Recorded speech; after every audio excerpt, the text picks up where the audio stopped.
I'm Brad Russell, for those of you that don't know me, and we're going to talk today about wind, shifts, and weather. Are you good, Keith? Yes, good. Great.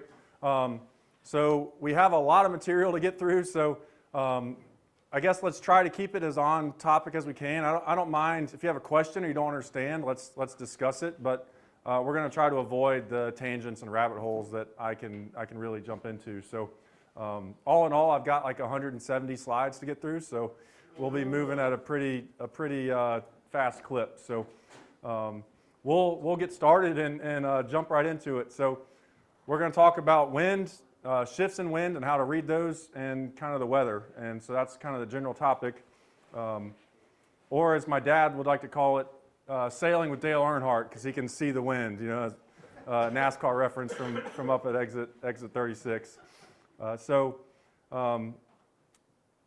This is out of a book. This is not mine, but I like it. So it says, some people like to sail, some people like to sail fast, some people like to get the shifts right as well.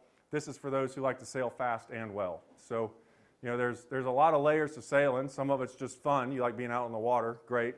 Some people like going fast, especially compared to other boats. Some people like being able to read and react to the shifts on the water. And today's topic is for the people that like to do all of the above. So that's kind of the gist of what we're looking at. If you're in the back and you can't see, there's going to be a few things that will have some finer detail on the screen. You may want to jump forward at times. There's room up here. You know, we'll do a little bit of writing, but you only need to turn around and write for short periods of time. So feel free to move about anytime you need to. If you have any questions, just raise your hands. We have a microphone. This will be recorded for later, so you can watch it back if you want to. Don't know why you would, but it'll be available. So let's start out with a question. What percent of shifts are headers? So if you have an answer, raise your hands. You know what? You know, you got headers and lifts. We'll talk about what they are and all that in a minute, but just general question, how often do you get a header versus how often do you get a lift? Anyone have an idea? 50%, all right? So that's the number we're going to think about, and we'll talk about that a little later on. But keep that in mind as we go through our talk today. You might be surprised what the answer actually is when you're on the water. So brief outline. So we're going to talk kind of in order. We're going to lay a foundation and then kind of build on that. So I think most people are interested in like how to read wind shifts on the water, but there's a little bit of work to kind of get there to understand what's happening. So we're going to start with like what is the wind at a pretty basic level, but we'll move pretty quick through it. We'll talk about the ways that you can read the winds. Then we'll talk about how to read wind shifts. Then we'll talk about what geography does to wind. And then we'll talk about the sailing weather and forecasting and how you can make it applicable to your day on the water. So before I move too much further, I want to say a huge thank you to Carol. She right here. So this would not have happened without her. She organized this whole event and did a great job and drove me to get things done, and I made it by the skin of my teeth. So thanks Carol. A little bit about how this talk came about. So we were here for Ultimate 20 North Americans, and we did an expert roundtable in the evening, and there was some question asking about what I saw, or and whatever, and my response was something like, I told Mark Aswin, our skipper, I said, hey, you're going to get a moderate header in 5 seconds. It'll last 6 to 8 seconds. Big lift on the backside that's going to stick. And I said that, and and then it just went to the next person, and the whole room was kind of chattering, and I kind of realized that people were kind of, they didn't know how to take it. I couldn't tell if they were just kind of confused or what.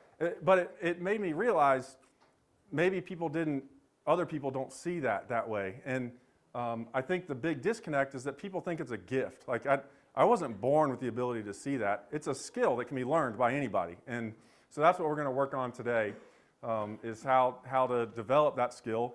The big thing is to have an open mind and to continually keep trying. And you're going to be wrong a lot. The best people in the world are wrong a lot. That's okay. Don't be timid. Always be comfortable making a guess. So, hey, Brad, can I add just to that?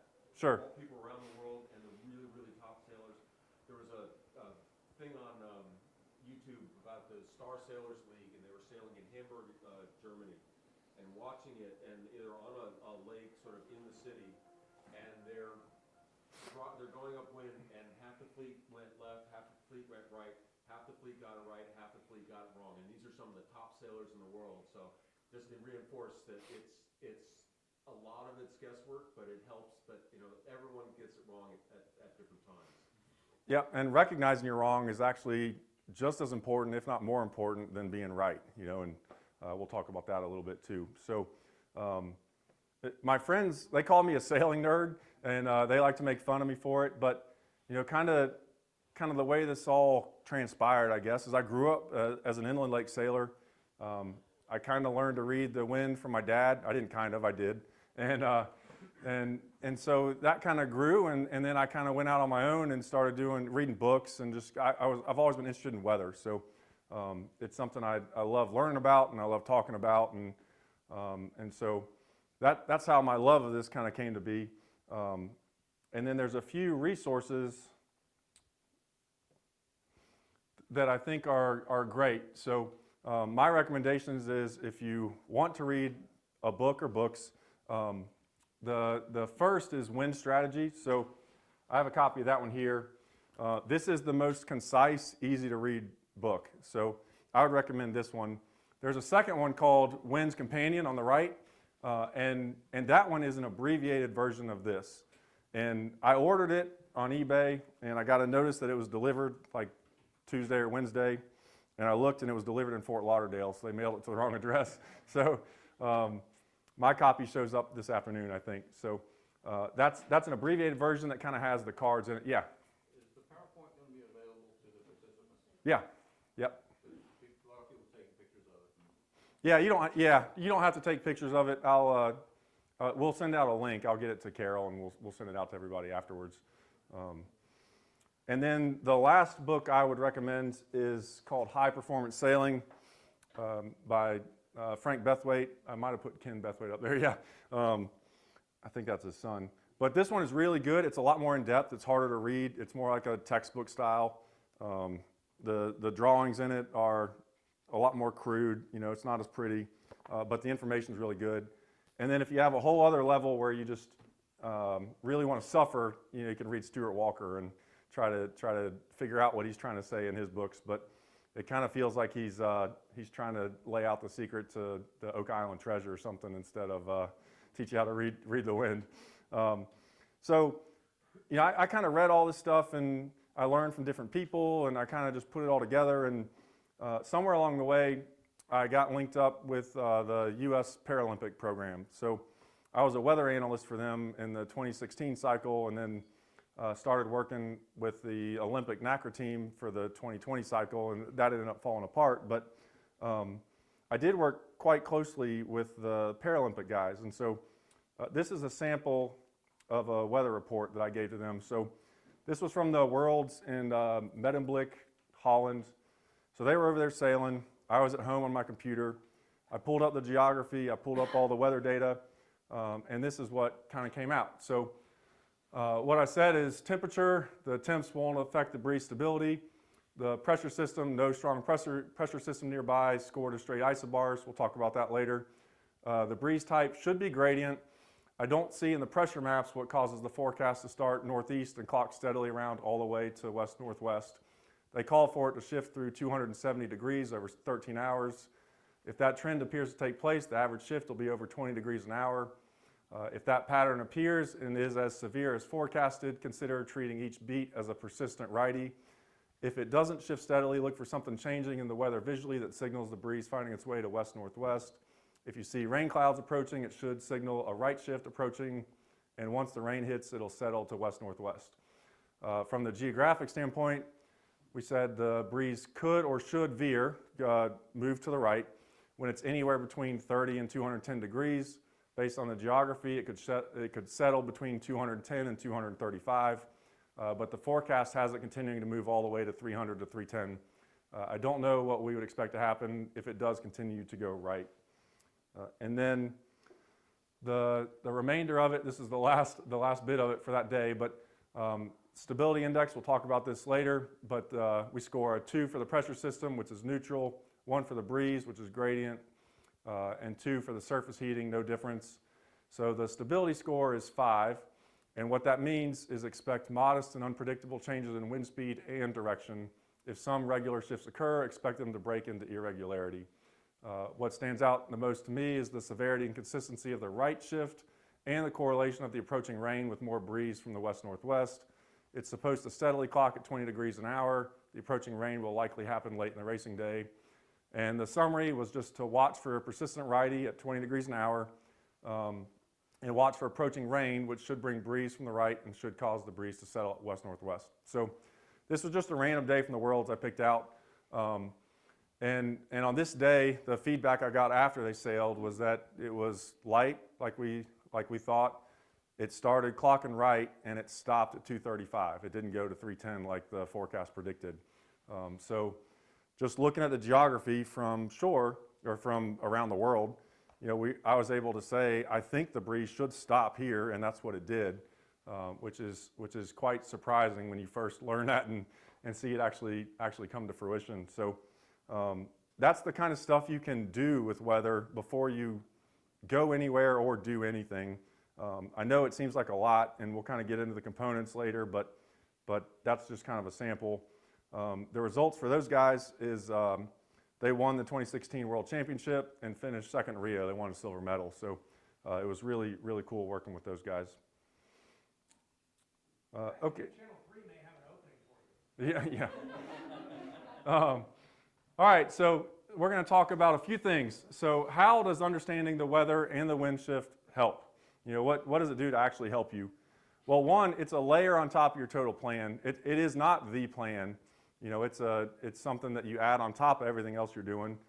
It's often used as a modifier, and when I say that, I mean like we want to go left for tactical reasons, but we see this shift, so we're going to modify and extend a little further or go a little shorter. It's not we're going to go all the way left at all costs. It makes you active instead of passive. So a passive sailor to me is one who's not really looking around. They're sailing, and all of a sudden a shift happens, and they say, oh, we got a header, what do we do? So this allows you to be active. You can see it coming and plan ahead of time. I think I'm going to get a header. If I get that header, I want to tack. Or if I get that header, I want to continue through it. So that's being active. And it also enables big gains in a short period of time. So you can have boat speed very similar to other boats around you, but if you can hit a shift just right and get the right edge of it and take advantage of it, you can make a several boat length gain, very, very quickly. And when you're at the top and the boat speeds are all similar, that's a big difference. And it also aids boat handling. So when I say that, what I mean is that when you see a shift coming and a puff, I can tell my skipper and say, hey, puff in 5, it's a moderate header or a big header. Well, he knows I'm about to get hit with a header, and he can be prepared to drive down and can even start driving down a little bit early. Or like in the case with the North Americans, if you say moderate header, it's only going to last 6 to 8 seconds, lift on the backside. When you get the header, you actually don't fall off. You just keep plowing through, and then when you get to the backside, you aggressively lift on the back edge to hook into it. So it allows you to modify the way you actually drive your boat to best take advantage of stuff. There's also a lot of stuff it doesn't do. So reading wind shifts, it does not make you faster.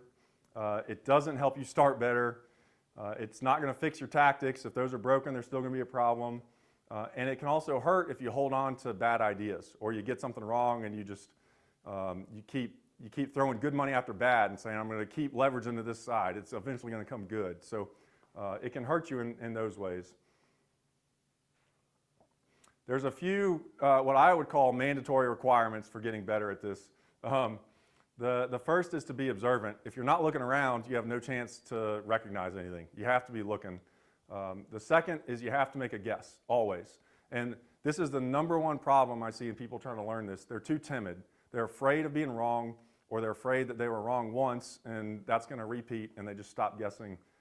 You have to keep guessing. The only way you can learn, the only way you'll train your brain is if you keep making guesses and you see what happens and then you just repeat the cycle. And it's astounding how well your brain will begin to process it if you're making a consistent effort to do that.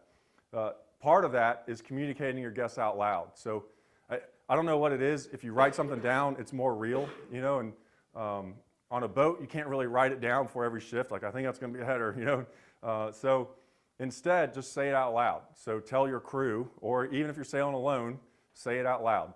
I see a lift. I see a header. Small header, big lift, you know. But say it verbally, because then you've kind of committed to it mentally. That's the way I feel about it. And then after that, see whether it was right or not. You're not going to be right all the time. That's totally okay. But just say, okay, it did what I thought it was going to do, or it didn't do what I thought it was going to do.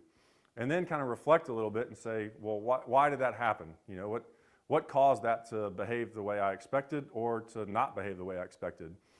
And if you do that, your brain will start to pick up the patterns far quicker than you can consciously understand. It just becomes second nature.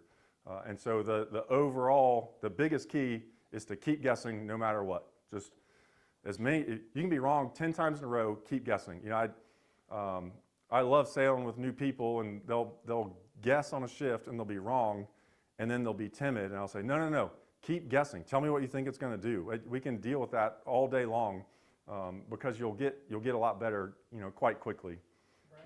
Yep. You guys, like in between races, will you guys formally debrief the win part of the previous race? Like, we debrief tactics and we screwed this up, we did this well.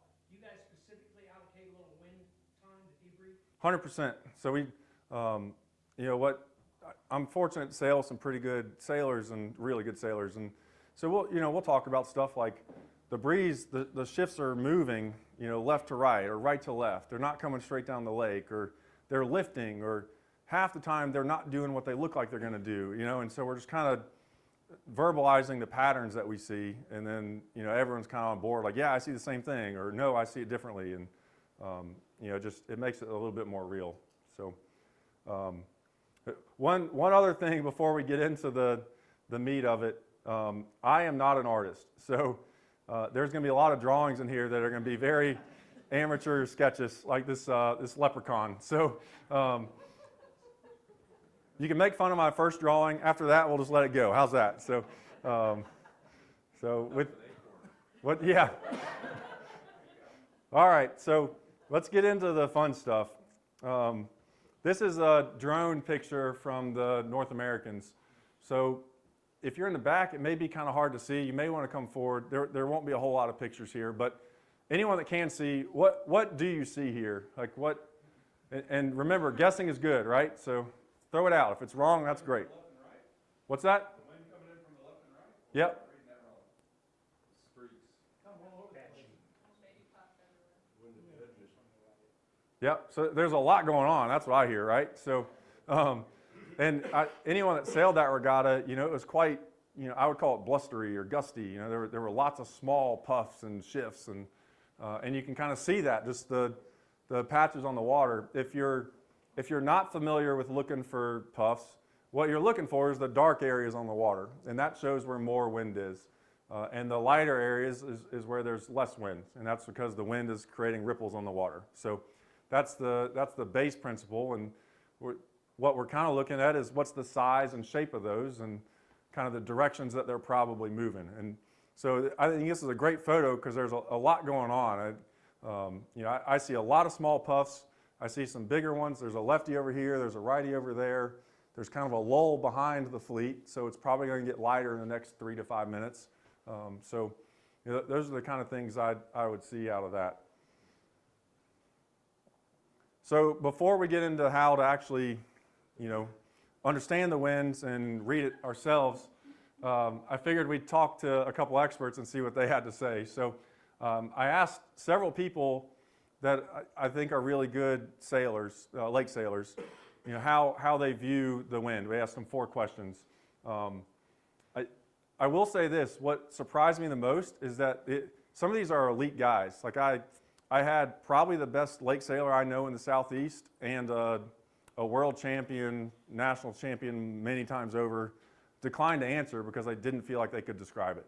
You know, and the guys that did almost all of them said, this is really hard, you know, and so it's something that's become intuitive for people. They don't know how to verbalize it or diagram it. They can just do it, you know, and so the guys I did get input from, Mark Gust, he's probably the best wind reader I know on Lake Norman. He's really, really good. Greg Griffin, he's a national champion in Thistle class. Paul Abdella's won Thistle Nationals and some Worlds and other stuff. Andy Russell, 5-time Houston winner, sitting right there. He won't tell you this, but he won it 5 times in a row, and those are the only 5 times he ever entered. So he's a pretty good lake sailor, I think. And then Greg Fisher, he's Greg Fisher. So a lot of you may not know Greg Fisher, but he's won pretty much everything he's ever been in. He coached at College of Charleston, probably won 6, 7, or 8 national championships there. He's just a phenomenal guy and a phenomenal sailor. So the first question I asked is, when you look at the water, what are you looking at or for? You know, it's open-ended, and so we'll just go through the answers these guys gave. And the goal of this is to realize that everyone does it differently, and what you're looking for is the way that works for you. So I'm going to teach you my way in a little bit, but that may not be the way that works for you, and that's totally fine. So what you're looking for is what can I take out of what any of these guys said that matches up with what I see when I look at the water, and use that to grow a little bit, you know. And the stuff we're going to talk about today, it's for anybody. You can be brand new and you'll get something that'll open the door to this. You can be quite good at reading shifts, and hopefully we can just open the door a little more and add a little bit to that. So Mark, you know, what he said is that I'm looking for light and dark patches on the water, shadows from clouds that may look like dark spots, false puffs, other boats on the lake, flags on docks or RC boats, etc. I look to see if the puff is large and affecting a large area or is small and round. So that's what Mark's looking for. Greg Griffin said, we look for contrast in the color. Typically, the darker water indicates greater pressure until you start to see white caps. Also contrast, but lighter. We also tried to determine if the puffs are shorter-lived balls of air or shafts of breeze that are more elongated and longer lasting. Is there something geographic that is creating more pressure on one side versus the other? If there's current or tide, can you use the contrast in the water to find the advantageous or adverse areas or water? Is one side puffier and one side steadier, typically geography driven? So Greg's a little more of a thinker, you can probably tell that. Mark's a little more of a feeler, and both work very well for him. Paul Abdella, first I'm looking for pressure by the color of the water or the signs of white caps that would let me know how strong the wind is. Short and to the point. Andy Russell, I first look at the entire course to the weather mark and beyond, looking for general wind direction indicators, things like other sailboats, smokestacks, flags, etc. Objective is to determine if they indicate a direction other than what I'm seeing at the boat and how that might affect general strategy. Then I look up the course to see what is going to affect us first. I look at the texture of the water to identify puffs and in what direction the wind may shift. Puffs typically appear darker and the ripples on the surface of the water are denser. I look across the course to see if there is a general change coming affecting the entire course, or if there appears to be smaller, more localized puffs affecting the course differently depending on where you are. In some conditions, and especially in light air, I'm trying to look beyond the first puff to see what follows. So looking up the course, looking for patterns and how you can take advantage of that. Greg Fisher, he said, I really don't feel confident that I know what I'm seeing when I look at the water. I try to stay conservative and go fast. And my note on that is I don't believe him one bit. So Greg's a good buddy of mine, and so he had a hard time describing this. I was like, Greg, I just don't believe you. You know, I just don't. So the second question, how do you determine if a puff will be a header or a lift? So first you look up the water, what are you looking at? Now it's how do you tell what it's going to do? Mark Gust, if I'm behind other boats, especially in multiple fleet regattas, I can see how the puff lull affects the other boats. If the puff is large, it's easier to tell how it will affect you. A lot of times it will be moving from right to left or left to right. If the puff is coming more from your beam, it will be a lift. So if it's coming more from your side, it'll be a lift. if it's coming closer to your bow, it will be a header. So if it's coming from further in front of you, it'll be a header, which is not a way I had thought of it before, which was really interesting to read. Smaller puffs that hit the water spread out like your hand and move across the water are harder to read. They are easy to see, but determining how they will affect the boat is more difficult and may affect two boats that are close together differently. If you catch the round puff on the bottom side, you'll get a lift, and if you catch it from the top side, you'll get a header. Don't worry about understanding all that. If it's new to you, we'll talk about that in a little bit. Greg Griffin said, we do a bunch of head-to-wind checks prior to the start of racing to get a feel for whether the puffs are reinforcement of the median winds or change in the direction of the median. So he's trying to see if the breeze is actually just clocking one way or if it's just oscillating back and forth. When we later see puffs while racing, we theorize the shift based on this information in addition to the position of the puff relative to our boat. The edges of the puff will be a lift for a port tack boat on the right side and a lift for starboard boat on the left side. The research on the puff direction relative to median may affect how much of a lift each of these is. Okay, that sounds pretty similar to what I do. We'll talk about that in a little bit. Paul says, when I identify the puff, I'll watch where it's coming from and how it's moving. If the puff is coming directly in front of me, I'll expect to get headed, but if it's coming from my windward side, I'll anticipate a lift. So Paul's really good about keeping things simple, you know, and I'm a big proponent of that. We have a million things going on when we're racing. Anything you can do to simplify the rules you follow is great. Andy Russell, each puff creates a shape on the water. I look at what part of that shape the boat is going to enter first. I look at edge or boundary of the shape created by the puff and what the angle of the edge of the puff is in relation to the breeze I'm in. In general, the new wind will be more perpendicular to the edge of the puff. Based on the new direction, if the boat will be able to head up, it is a lift. If the new direction will cause the boat to fall off, it's a header. He's the only one that describes it the same way I do, which probably means I got it from him. So, Greg Fisher, I really don't feel confident that I know what I'm seeing when I look at the water. I try to stay conservative and go fast. I don't believe him. All right, the third question. What do you look at in the way the shape changes or the puff moves? So a puff on the water, you know, it morphs. It's not a snapshot in time that stays steady. The shape will change. It'll move across the water in different directions. What are you looking for there? Mark Geist says, I try to determine if the puff is growing in size or shrinking, if it is moving in my direction or path, or would I have to chase it? So is it coming to me or would I have to go get it? Setting yourself up to take advantage of a puff is easier when you're going downwind. Greg Griffin, he wrote an article on this. As mentioned above, our pre-race research may lend insight into puffs that are moving in a different direction than the median or true winds. I visualize this by imagining a river of winds with relatively lighter and steady wind direction that always exists. I consider this wind the gradient wind. Then the puffs are injected into this layer of wind from above. These puffs may be coming down at an angle that is offset from the gradient or continuous lighter winds. In these cases, you can see that the puffs appear to be moving across the normal wind direction. I've noticed this more often during the fall and sometimes spring when the temperature differences in the air are greater. If the main mass of a puff is moving toward us, then we can tack shorter in the initial header and it will fill into us. So if you see a header approaching you, you can tack a little short of it and know that it'll get to you and you'll still get the advantage on the opposite tack. Or if we have been in a puff and started to fall out and the next is just above us, we might shift from a pure boat speed mode to a pinch mode and pinch up to the puff.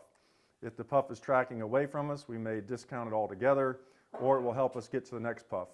Just be sure we sail into the puff deeper to get the main mass or body of it. We would likely put the bow down and foot towards this puff rather than pinch to the puff method prior. So he says a whole lot there, but it's all accurate, and most top sailors are doing this without thinking about it. And there's a few general trends, like he's talking about, you know, if you see a header in front of you, foot towards it a little bit, you know, because if you foot towards it a little bit, you're increasing your leverage to that side of the course. You know, you're going a little bit less upwind, but further to the side, and then when you get a shift, you'll be further that way and have a bigger advantage from the header or the lift on the opposite tack. So He put a lot of thought into that. It's a good answer, but there's a lot to dissect there. We could probably spend an hour on. Oh, he wasn't even done. So we call the situations described above puff condition. We have another term we used for shaft condition, where the puffs tend to be lanes of more breeze, and then there are lighter areas between these lanes or shafts. They are still lifts on the edges on the opposite tacks, but they seem to track in the same direction and stay relatively in a line from the lighter continuous wind. Brad, I've got a different definition of the shaft condition. The shaft condition is when you get shafted because you didn't find the right puff condition. Oh, also that.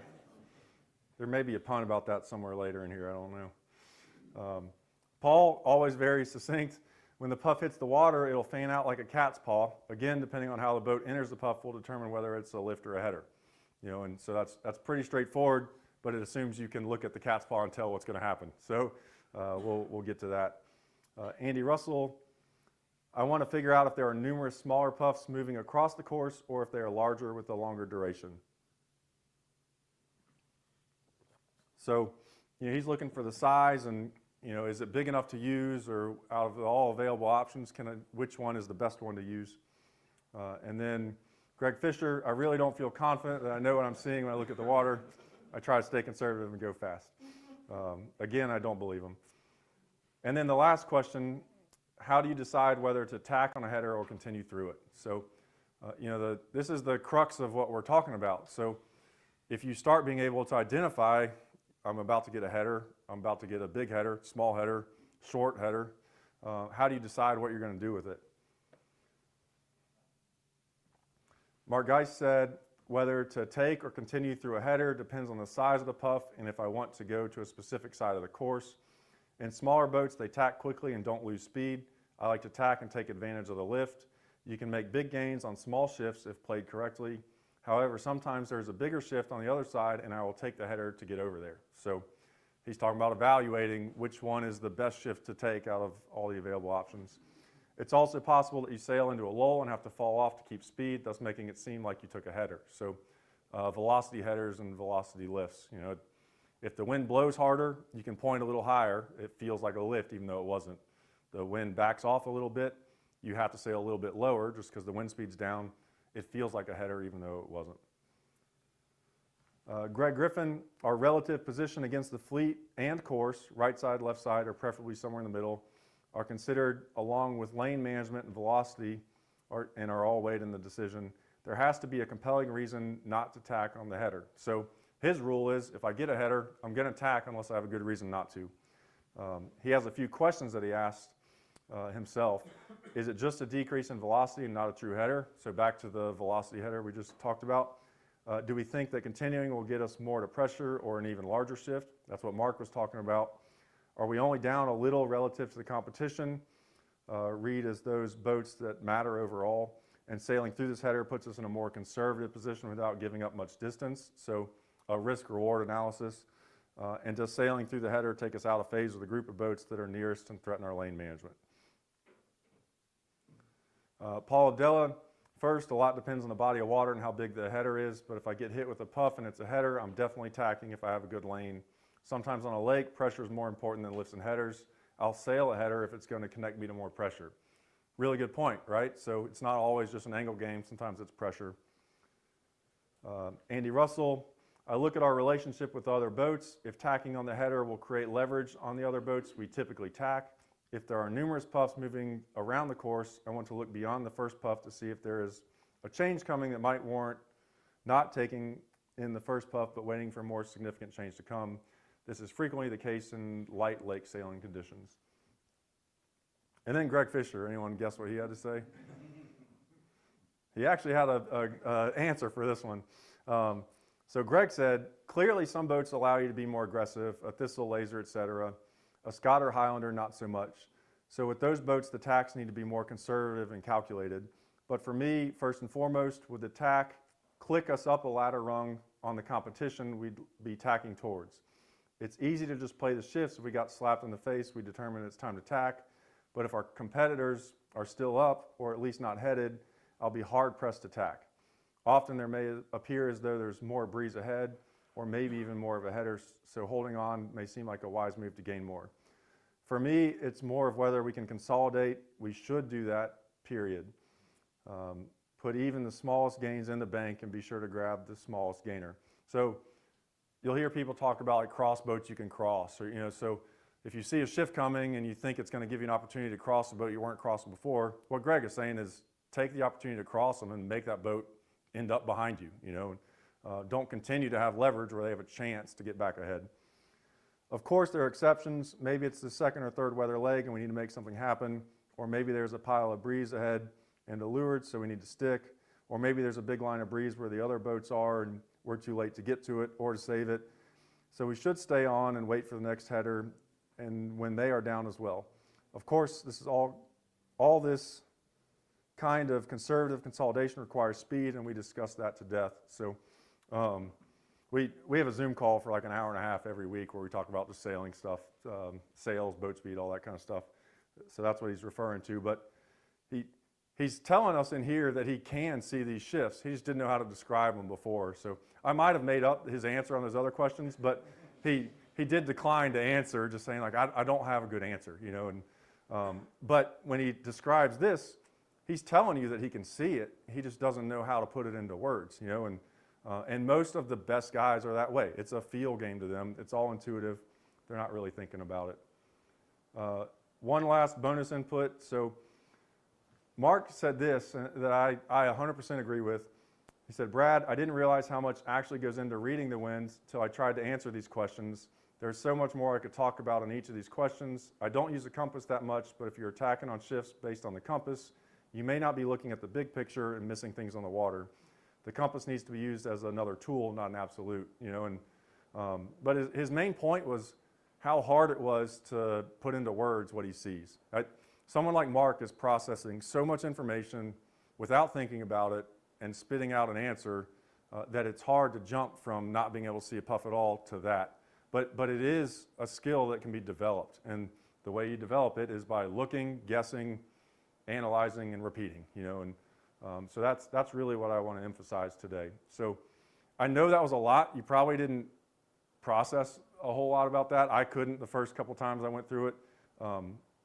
The rest of the presentation is not going to be like that. We're going to try to keep it a little more simple and step into things a little more easily. But I wanted you to see how really good guys view this stuff and what their perspective is, and that it's all different. So maybe you heard something out of that relates to what you see, and use the things that you relate to and just discard the ones you don't. That's how we all get a little better. Hey, Brad? Yep. Can I add one?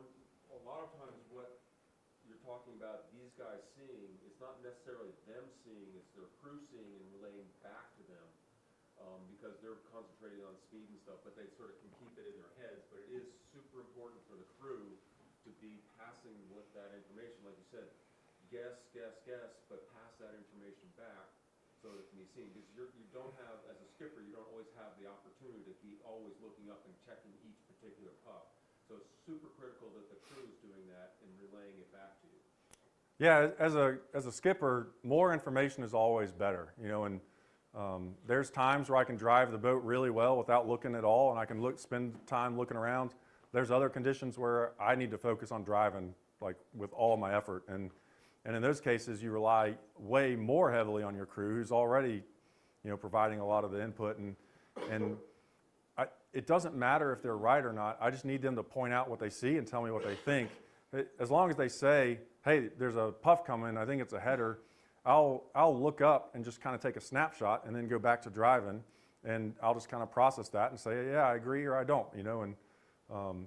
so as you get more experience with it, you can spend time driving and then look up real quickly just for a half second and then look back to driving and process what you saw, but that only works if your crew is kind of painting the picture, so that snapshot doesn't work all on its own. It's got to be supplemented by your crew saying, puff coming out of the left side of the course, it's moving this way, or whatever.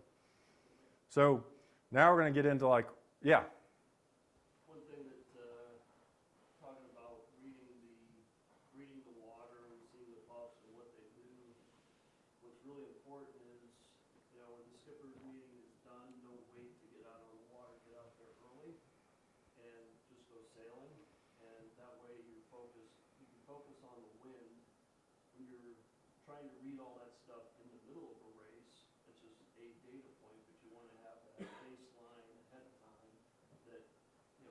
before the racing, you're out there, you're going in a straight line, puff and getting headed, you all of a sudden back up to my normal course, so you have that, data, so that when you're in the race, you see a puff coming, you know, you can anticipate what's gonna happen, you're not trying to figure it out in the race. Yep. All right, so now we're going to talk about what the actual wind is. So this is before we get to how to read it and what the shifts look like. We just want to understand the fundamentals of what wind is. There's a few definitions I want to talk about. So the first is veer and back. So a veer is a wind shift to the right. A back is a wind shift to the left. And we're going to talk about that a lot today, so it's worth getting right. The way, I'm really big on like having easy ways to remember things.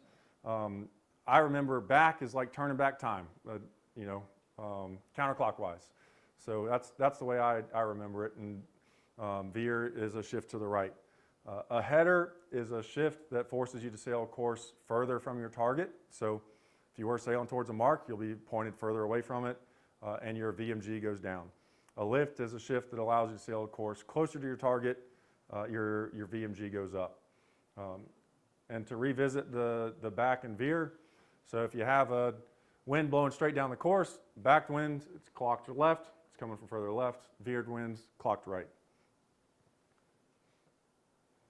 So now, what causes wind? So thermal changes are what drive almost all the wind that we sail in around here. You can have, there are other types of breeze, but they're very rare. So most of it involves something getting heated, that hot air rising, and cold air moving in to take its place.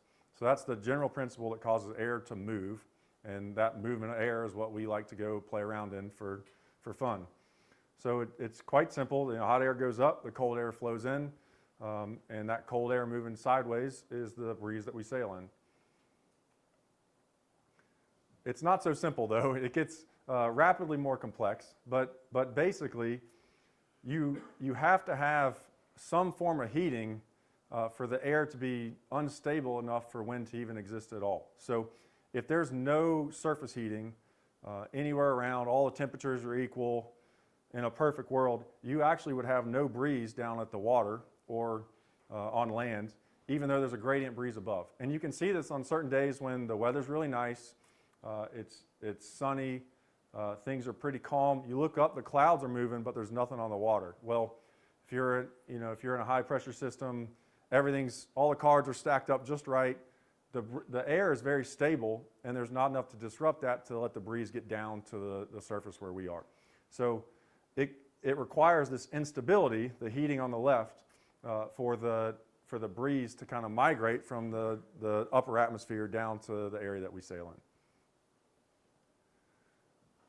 So on the global picture, what generally happens is that air near the equator is heated because it's getting more of the sun. That air rises. As it rises, it moves to the path of least resistance, which is out towards one of the poles. It cools as it gets out there, and then above the poles, it falls back to Earth.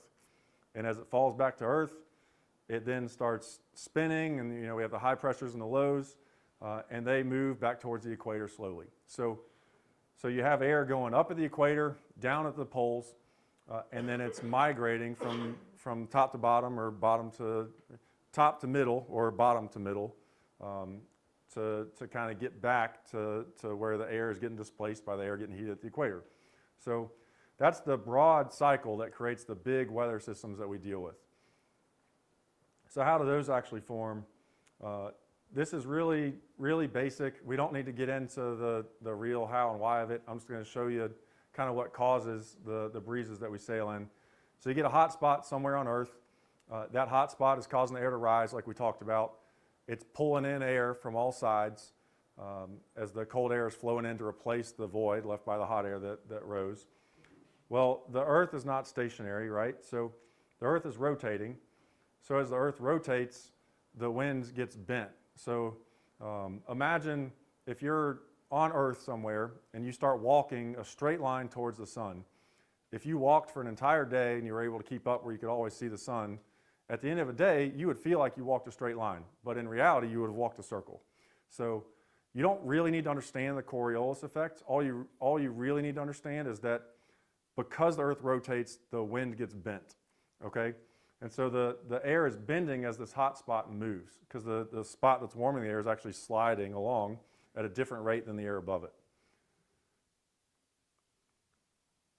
So what that causes is a circle. You know, the air is flowing around in a circle. And so this is what a low pressure system is.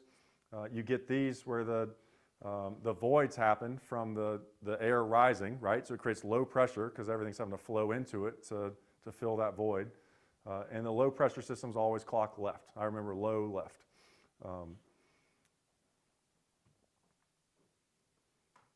So this is what a low pressure system will look like on a map. You know, you can see the clouds, you know, it looks like a hurricane, but that's an extreme low pressure system, right?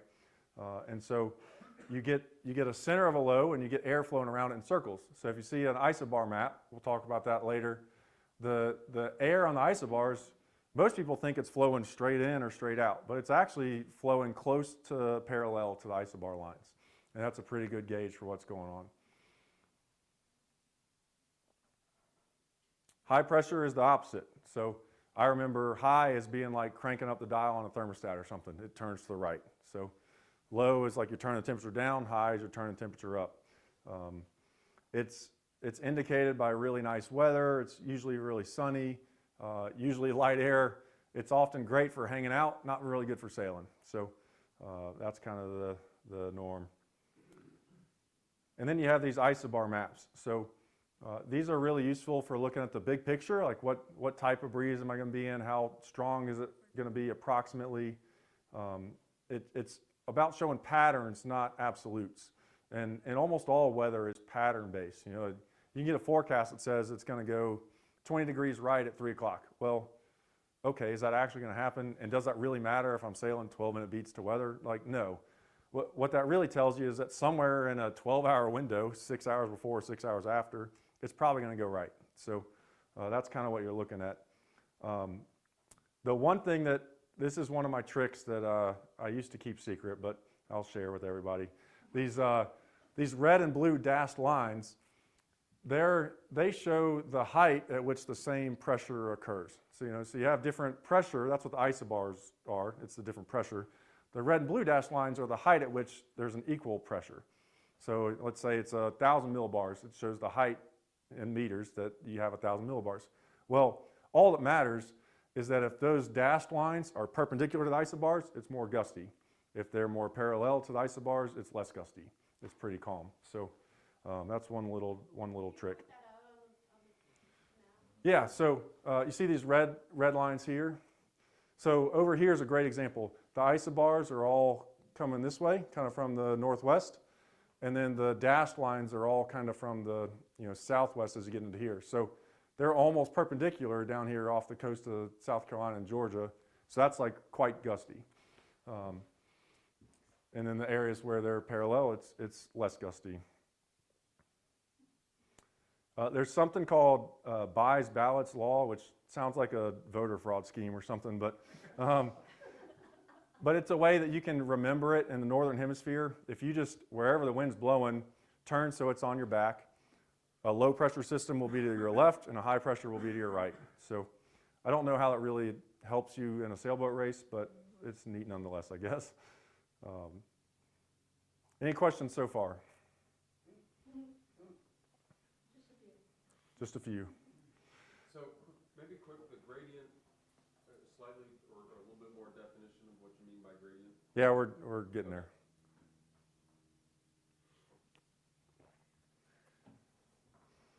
Okay, so we're going to talk about two types of wind. There's laminar flow wind and there's turbulent wind. So the gradient is the air, like BJ was saying, is the air that's moving as a result of those pressure systems. So as in a low, you have air going counterclockwise around it, or from your view, this way. In a high, it's going this way. That breeze is called the gradient breeze. So we'll touch on that a little more in a second. But there's two types of wind you can actually have as a result of that. You can have laminar flow and you can have turbulent flow. This actually matters quite a lot. So it's either one or the other. This is Lauren's cue. It's like being pregnant. You're either pregnant or you're not, right? So you either have laminar flow or turbulent. There's no mixing or kind of like an intermediate stage. It goes like a switch from one to the other. And so it happens around 6.5 knots, most of the time. The reason this matters is that with laminar flow, the wind speed is a lot lower close to the surface, and it accelerates as you get higher and higher. With turbulent, there's not near the same change in speed. So if you've ever noticed in light air, you have to have your main out further. It's because the sail needs more twist because there's a lot more breeze up high than there is down low. And in turbulent air, the breeze is mixing. It's just really agitated, and that makes it more similar throughout the whole body, and that's why you can trim your sails tighter. So the different types of breeze, so the gradient breeze, it's created by the air masses moving over large areas. So it's the air falling at the poles, moving down towards the equator. The low spots from heated areas, they're rising, causing the lows. The masses from the poles are the highs, and they're rotating opposite directions. And that's always the breeze at Lake Norman. So other than like a no breeze day where you get really weak thermals kind of spitting here and there, everything else we have is a gradient breeze. Then you have a sea breeze, which is a thermal breeze created near shore. It's very often misidentified. So a lot of people say, oh, today was a sea breeze when it really wasn't. And it's much more stable than a gradient. So it's much more predictable. The shifts are much shorter. They're much more timeable. We'll get into all that in a little bit. And then the most stable type of breeze is a lot less common, but it's a funneling breeze. And it happens when geography is funneling the air. So you have a pressure system that's blowing from a general direction, and then some mountains or a valley or whatever is funneling the breeze in a certain area. And that actually creates an extremely uniform breeze that's the most stable, the most timeable, the most predictable, all of the above. So now you have the breeze. Well, what we're kind of trying to look at is the gusts. So if you're trying to read a puff, you're trying to read the gust. What's happening on top of the breeze that affects what we're doing? So here's what I didn't understand for a long time. I always thought air flowed sideways across the surface of the earth. It doesn't. So it's actually moving three-dimensionally. So air, I call them balls of air. It's the easiest way for me to visualize it. Balls of air will move up and down as they get warmer and colder, or the direction they're spinning or whatever. And they have more energy than the surrounding air. So these balls of air, these air masses, they're moving around, and they go up. They get to the top at some point, and they turn around, and they come back down. And then eventually, they hit the water. And when they hit the water or the land, they squish out. So it's like a big soft ball that hits, and it just pushes out in all directions. So that's kind of the gusts that we get, are these air masses interacting with the surface where they can't go down the same way they wanted to, and so they have to spread out. The easiest way to visualize it is like a ball. So that's the way I've used for a long time. In reality, the way it actually forms is a lot more like a rolling pin. So it's kind of, it's long. So if we assume the breeze is blowing straight down the room here, this aligns perpendicular to that. So this would be parallel, this is perpendicular. And the breeze has an axis that goes across, and the air rotates around it. So it spins like a rolling pin. And the direction of that spin determines what the puff does. So it's the same as undercutting a ping pong ball or a tennis ball. So if you undercut it, so it spins, well, if we're looking from this direction, this way, it causes the puff to climb, and it goes up. And so it runs up. If the top is moving forward towards the winds, it causes it to drive down. So the puffs that hit the water that we read are almost exclusively puffs with the top going forward and down, and it drives them down, and they hit the water, and that creates the puffs that we recognize. Any questions on that? Your arrows, it seems that they're going around, so basically I'm looking at the cold air stronger one coming down and hitting that gust. I mean, I'm not sure I understand exactly what that means. Yeah, we'll get into that further. This is just a demonstration that air is cycling. Right, it just doesn't look like it's cycling because it looks like it's hitting a wall. Well, so what it actually does is got my pointer here. On the front edge, it comes down, and the puff will actually move back and return and kind of dissipate. But so now you're looking at this way. The wind is flowing, well, this direction, I guess. And as it hits, it's spurting, and it spits out in all directions. And at some point, air rises again. A lot of puffs dissipate on the water. The surface tension created by the friction just causes them to kind of disappear. And then another mass will form by heating, and that'll start to rise. A lot of these puffs, it's easiest to think of them going up and then coming down, and then going back up and coming down. The reality is they're forming in the middle, and then they either shoot up and then return down, or they go straight down. So it's a lot more complicated than than I would like, I guess. So now we're moving into how do the winds and the gusts interact. So there's a few different types of wind that we want to talk about, and this is where it starts to get a little confusing. There's three layers I like to think of. You have large oscillations. So these large oscillations, they last a long time. They'll typically be 20 to 60 minutes. So if you sit in one spot, it'll take somewhere between 20 and 60 minutes for the whole shift cycle to go through. They're very large. This is what you usually sail like a whole beat in. So these oscillations are why you'll say, oh, the left one that time was a persistent lefty. I should go left again next time.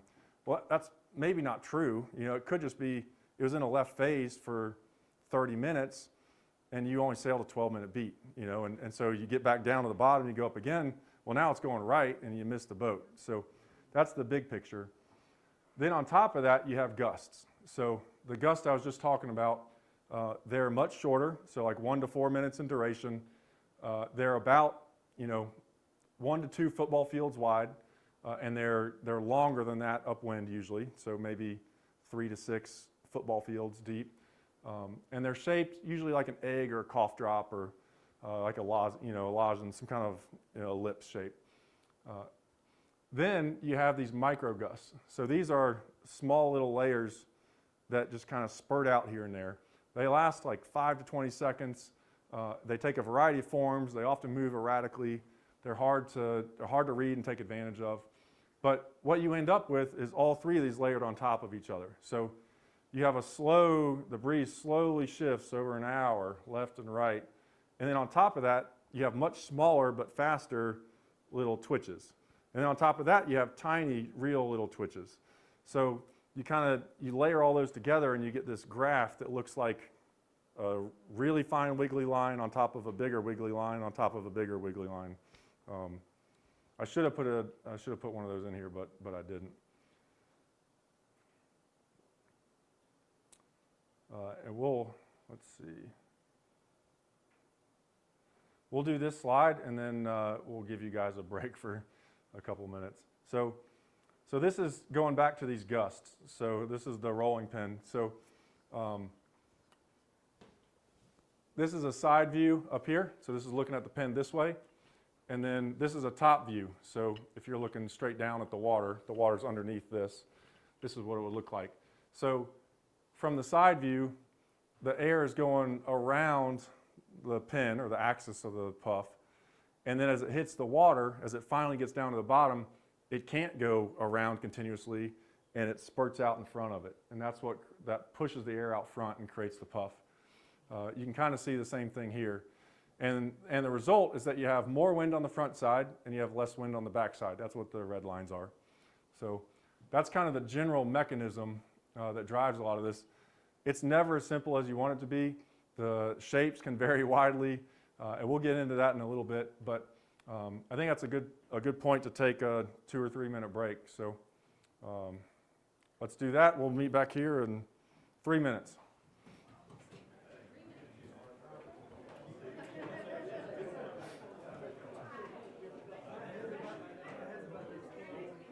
numbers so far? Does it make sense at all, or no? Or Where does all this, where does all that information help us in our sailing day? that's where we're headed. Yeah. So cool. I got a weird question. Yeah. Where did gusts come from? Is it the winds aloft and contrary to the winds on the water surface, winds on the surface? Where does the gust come from? So a gust comes from, we're going to talk about the boundary layer in a second. Well, here. That's probably interesting. Yeah, so That's it. here we go. So imagine you have this rolling pin, or we can use the ball because it's simpler to visualize for me. Don't ignore the rolling and all that stuff. Just imagine a mass of air shaped like a basketball. It hangs out somewhere in the middle. What happens is there's turbulence, and it kind of organizes itself into bigger turbulence, and all of a sudden you end up with a mass of air spinning big enough to do something. And based on the spin or the heat, it either goes up or down. So let's take this gust here, assume it's hot or it's spinning, one direction. It's going to go up until it gets to a point called the boundary layer, or the boundary. And when it gets there, it's going to turn around and come back down. It's either going to change spin direction, it'll realign, or it'll cool and start to fall. There's a lot of ways it can happen. But what you end up with is air movement vertically. So, I always thought the breeze just moves sideways across the world. The reality is it's these balls that are moving up and then down, and then up and then down. And, a lot of them dissipate, and there's a lot more complexity to it. But a good way to visualize it is just, balls of more energy go up to a certain point, they turn around, they come back down, they hit the water, you get a gust. They go back up, they get to the top, they turn around, they come back down, you get a gust. So that's the general principle. These gusts can be, or the boundary layer is the height that these puffs are going to before they turn around. So it can be anywhere from a couple hundred meters tall, 200 to 400 meters in a sea breeze or so, or it can be several thousand meters thick. So it can be quite tall. It's often defined by the clouds. If you see the clouds, they all have bottoms at the same level, you have a pretty defined boundary layer. If you can see them kind of ragged and they're all at different heights, the boundary layer is not well defined that day. The sea breeze and funneling breezes, they have very short boundary layers. So the smaller balls of air, they're going up and down a lot more often. In a gradient breeze, let's say it's 2,000 meters thick, a bigger mass of air is going slower up and down, and that's where the 20 to 60 minutes comes from.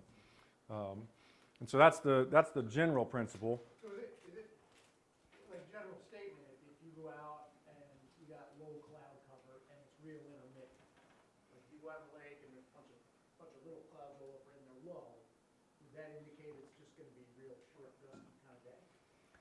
Not necessarily short, shorter oscillation frequency than a taller boundary layer. That is what that would mean. So what does the cloud we have today do? I would say the clouds on the other side of the lake are kind of defining the boundary layer. The ones that are, you guys probably can't even see them. Near to this side, it's more sunny and the clouds are higher. Those are not boundary layer clouds. They're well above that. So I would say the ones over there do define the boundary layer. The ones over here, kind of don't. It's not, I wouldn't get hung up on like, oh, how tall is it today? All you need to know is that a gradient breeze is deeper. And then there's a few other factors that can drastically change how unpredictable the wind is. So the other thing about the boundary layer is it can form a total separation. So the air above it is separate than the air below it. I mean, it's kind of like oil and water. They'll glide over each other. And the more difference there is there's a bunch of different ways it can happen, the more defined the layer is. On days where it's not well defined, it's kind of a gray area. So a air mass goes up, and it kind of just decides whenever it wants to turn around and come back down. It may go up this high, it may go up that high, right? So that's the difference. When you look at smokestacks, they can be a great example of a boundary layer. So this is an awesome photo. The bottom smokestack is releasing under the boundary layer. The top smokestack is releasing above it. And so the air coming out of the bottom one goes up to a certain point, not very high, and then levels off.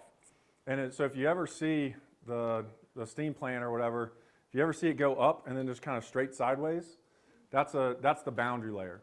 It's got a very defined point that day. This is released above it, and it's doing something entirely different. It's kind of going away from us and off to the right. So you can have totally different breezes above and below the boundary layer, and it can be a very hard oil and water separation. So the question is, why does any of this matter, right? So the reason it matters is that the height between the water and the boundary layer, the boundary, is how long you're going to have between oscillations. Taller, longer, shorter, less time. So great. As these air masses move up and down, this creates the oscillations we experience while sailing. These bigger gust balls, whatever you want to call them, they're the longest term shifts we have. So we said this a bunch of times, but 20 to 60 minutes. If you're sailing upwind, it's 10 to 30 in most boats. It's kind of a general shift, general rule of thumb. And then on sea breeze, it's much, much shorter. So 2 to 6 minutes long. So the boundary is a lot lower. The air masses are smaller. They go up and down more often. It only takes 2 to 6 minutes for the cycle to occur. And when you're sailing to weather, that's 1 to 3 minutes in a moderate speed boat. So a lot of people will talk about timing shifts, or like, are the shifts predictable? Can I tell what's going to happen next? And the issue is that you need to know that the puffs are turning back around at the same point. So in this case here, the boundary is not well defined. So it's on a day where there's no oil on water separation going on there. It's just kind of a murky area where the boundary is. It can kind of vary a little bit.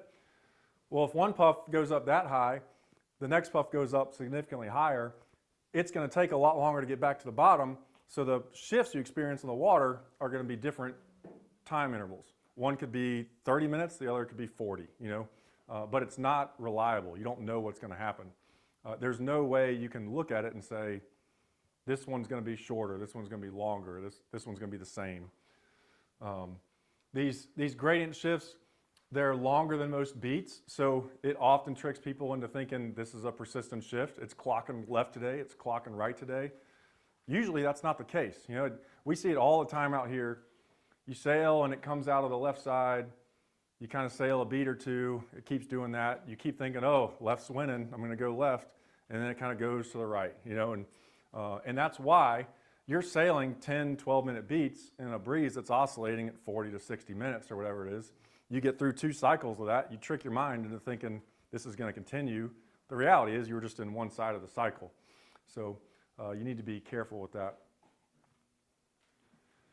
So if you have a hard stop, we talked about the oil and water through an inversion, either a temperature inversion, subsidence inversion, whatever it may be, that limits the height of the boundary to be the same all the time.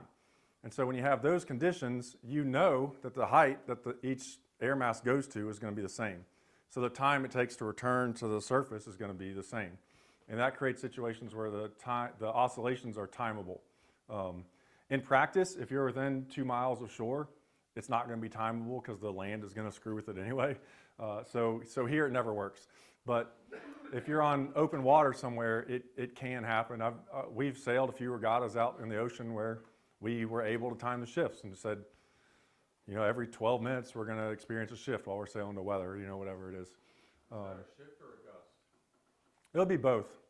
Yep. So, change in direction and speed. I'll leave that out for now. The issue with this is that it's very rare. It requires very specific circumstances. You have to be in a high pressure dominated system. You have to be on a body of water where the air is warmer than the water, and so there's all this other stuff that factors into it we'll talk about later.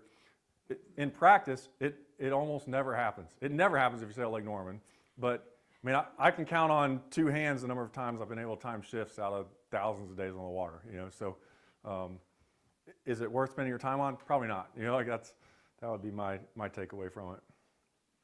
Any questions about that before we get into how it kind of affects the actual breeze? So this is kind of interesting. You see waves on water. Think of like the ocean, big waves, long swell period.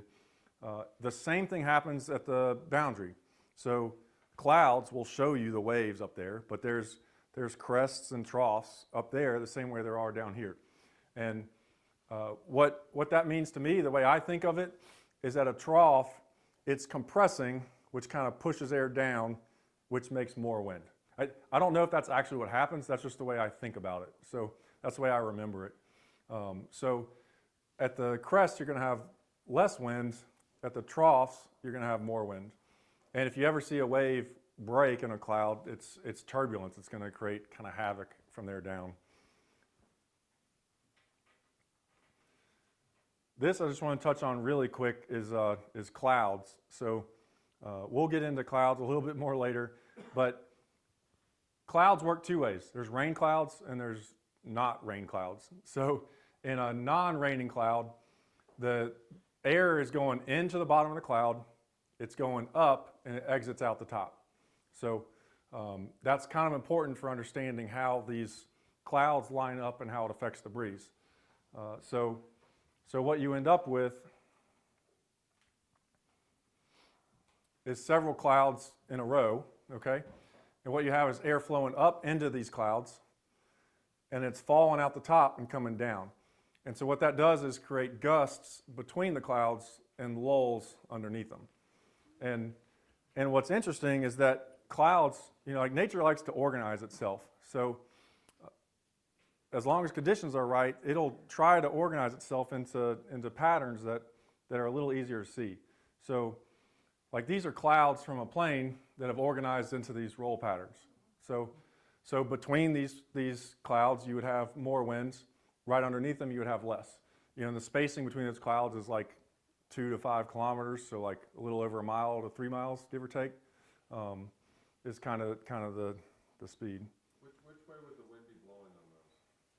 Cross, perpendicular, or parallel? It'd be blowing perpendicular to the clouds. Yeah.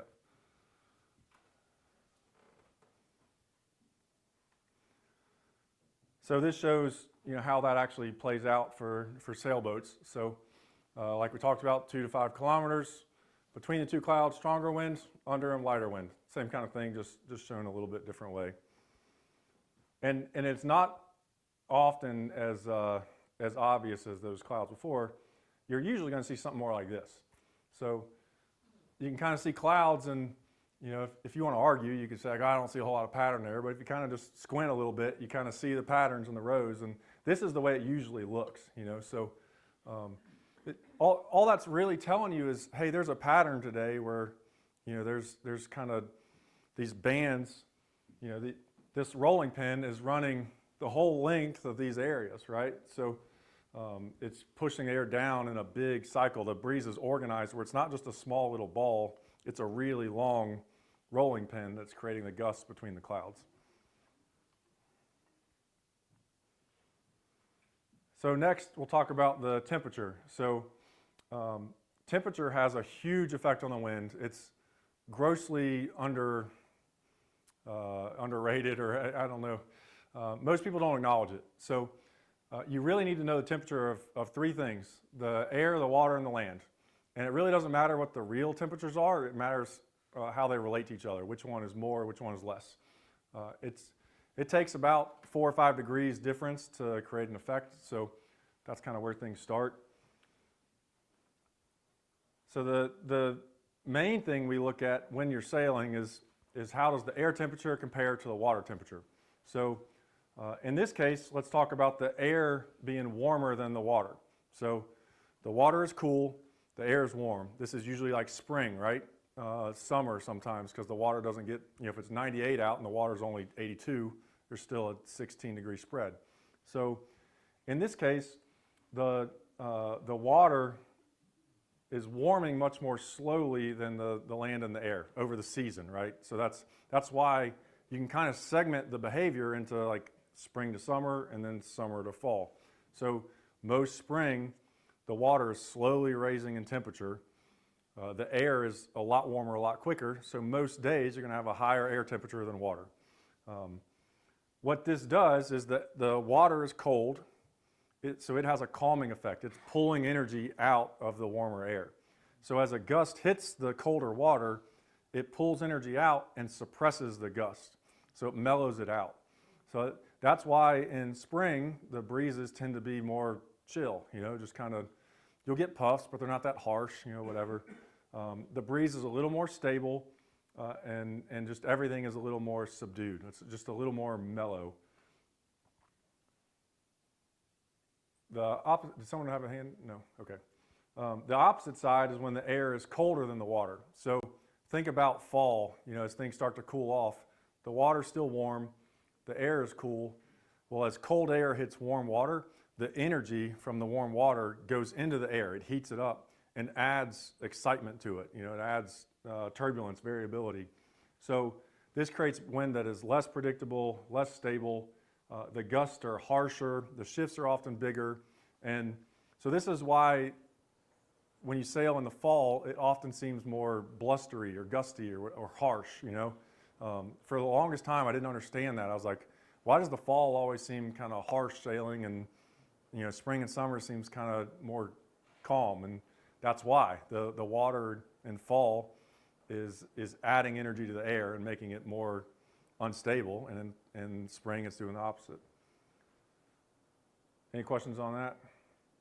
That's important to understand, that just cold water sucks energy out of the air, warm water adds energy to it and makes it a little more unpredictable.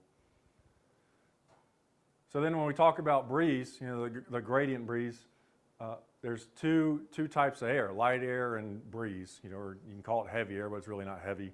But this is that switch between laminar flow and turbulent. So light air is laminar. The boundary layer is short. It's only 50 meters high a lot of the time. So it's quite small. The motions and patterns are small. So puffs are like a football field in size usually. This is a lot of those days where we're familiar with it here. Real light. You kind of see patches here and there. That's light air. It's unpredictable except by direct observation. So if you can read wind shifts, you can tell what's going to happen. There's no other way to forecast what's going to occur. So there's no formula you can use, whatever. And these patterns, they get created by the heating of air by the sun. So it's all thermal movement, being layered on top of just a weak gradient, effectively. And then this is kind of interesting, this is not really relevant to sailing here, but if you have a really gentle heating, like a softer, the land is not getting super warm, the water's not getting super warm, you get these cellular patterns that turn into hexagons, and you can actually see like a beehive form on the ocean sometimes, and you can see the lines of the hexagon where it's kind of weak, where air's flowing down. It's pretty interesting. But as it gets moderate, it starts to kind of pulse, and then as you get more aggressive heating, it starts to turn into a ribbon and oscillate. And by then, you're usually moving towards breeze. So the other type is breeze. This is turbulent, 6 knots and up, 6.5 knots and up, whatever. One other thing that's important is that when you have the laminar flow, in perfect conditions, you could have 6 knots of breeze and see nothing on the water. So it requires something to kind of trip the water a little bit to get the ripple started for it to show up on the water. In practice, you're not going to see 6 knots of breeze and nothing on the water, but you can see it at 3 or 4. So sometimes you'll see, glassy streaks, but you'll sail through it and the boat will feel fine, or even you'll accelerate. Well, that's why. It's just there's not enough going on there to trip the water into showing the ripples. Whereas in breeze, everything is stirred up. It's turning, everything is showing on the water. Everything's mixing really well. The boundary layer is deep, so 5 football fields to 2,000, and sometimes even more than that. The only way you can have regular shifts is if you have a high pressure system on top of you. Not really important here because it's not going to be timeable anyway. All other times, patterns will be irregular and unpredictable. So the frequency is slow and the pattern is large, meaning the puffs are big, they take a long time to kind of move through. So the large oscillations we talk about, those are large patterns. They don't move very fast, you know. They're usually rolling down the course about a quarter of the wind speed. So you have that.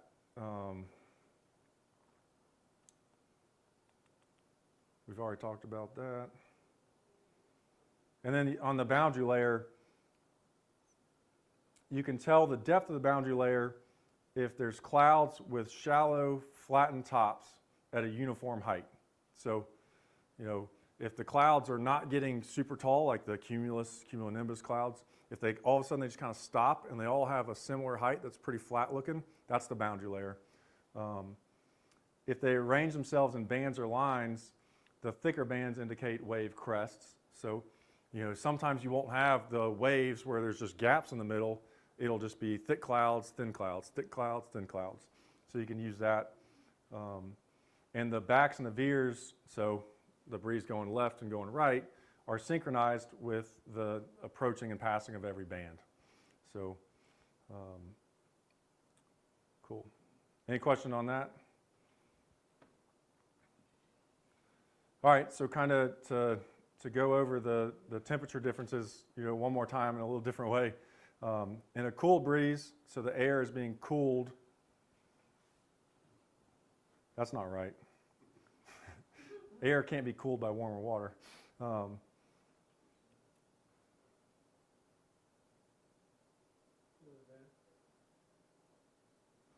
Yeah, so if the water is cooler than the air, you have a cool breeze. Short-term changes are likely, so like a little bit of unpredictableness. Don't expect a whole lot of change in wind speed. You're looking for shifts instead. So when the water is cold, it's suppressing the gusts and the shifts a little bit. So actually sailing for angle is more important. That's important because that's kind of the only time that you sail for angle, not pressure. On the contrary, when you have, you know, warmer water, it's adding energy to it. You're looking for changes in wind speed. That's where the advantage is. You want to sail for pressure first. You also can recover from a gamble using short-term shifts in a warm breeze because there's more opportunity. There's more little oscillations, you know, layered on top of everything. All right, are we sufficiently confused enough to? Degrees Fahrenheit or Celsius? Fahrenheit. Yep. Hey, Brad, Yep. can you briefly talk about how, like, a rain shower would affect all that stuff you just talked about? I will shortly. All right, so now we're going to talk about the fun part, which is how do you actually read the wind. So first we're going to talk about just the big picture ways you read it, and then we're going to get into the really fun stuff, which is how you actually read shifts. So there's a few tools you can use, clouds, land signals, other boats, timing oscillations like we've talked about, your senses outside of sight, so you know what you feel in the boat, what you feel on your face. You know, you can feel the wind change directions a little bit. You can feel it change velocity. You can hear different sounds. You know, the sound of the water on the bow as you're going through the water will start to sound differently. You know, you can hear a header or a lift as the angle changes a little bit. But the first thing I want to hit on is what you need to be able to see the wind. So that's sunglasses. So when you use sunglasses, polarized sunglasses are a must. So they create, that's not a great example image, but they create a lot more contrast than non-polarized lenses. So you absolutely need to have polarized glasses. This is one of my other little secrets I tried to keep hidden for a while, but gray is okay. Like it'll allow you to see the puffs a little bit, but other colors do a better job of providing the contrast to read the breeze. So for lakes, it's green. Green lenses are the best. For open bodies of water, blue. So like ocean water that has a blue hue to it, the blue will be better. For anyone curious, like over lunch, I have 3 pairs of glasses. So I have a pair of non-polarized, I have a pair of gray polarized, and I have a pair of green polarized. And so just, you don't have to ask permission or anything. Come up here and try the 3 on and look at the water and just notice the difference in contrast. But it makes your job significantly easier using polarized, and the green and blue is a marginal step on top of that. Where does amber fit into that? Amber's good in low light. You know, it doesn't really, like if a cloudy day, and it's also, it's good overall. It's kind of a preference, but because the lake water is more green, a green lens pulls some of that out and shows more of the contrast. Because ocean water is more blue, the blue lenses filter some of that out and show more contrast. You know, that's the reason why. All right, clouds. So this is for Mike in the back. My favorite thing about clouds is that they're actually quite violent. So they seem very nice and fluffy and kind of they're floating along. Most building clouds are literally exploding. And if you ever get a chance and you see a cumulus or cumulonimbus cloud, take a look at the top of it and watch how much air is moving up there and the scale that it's at, how violent that has to be.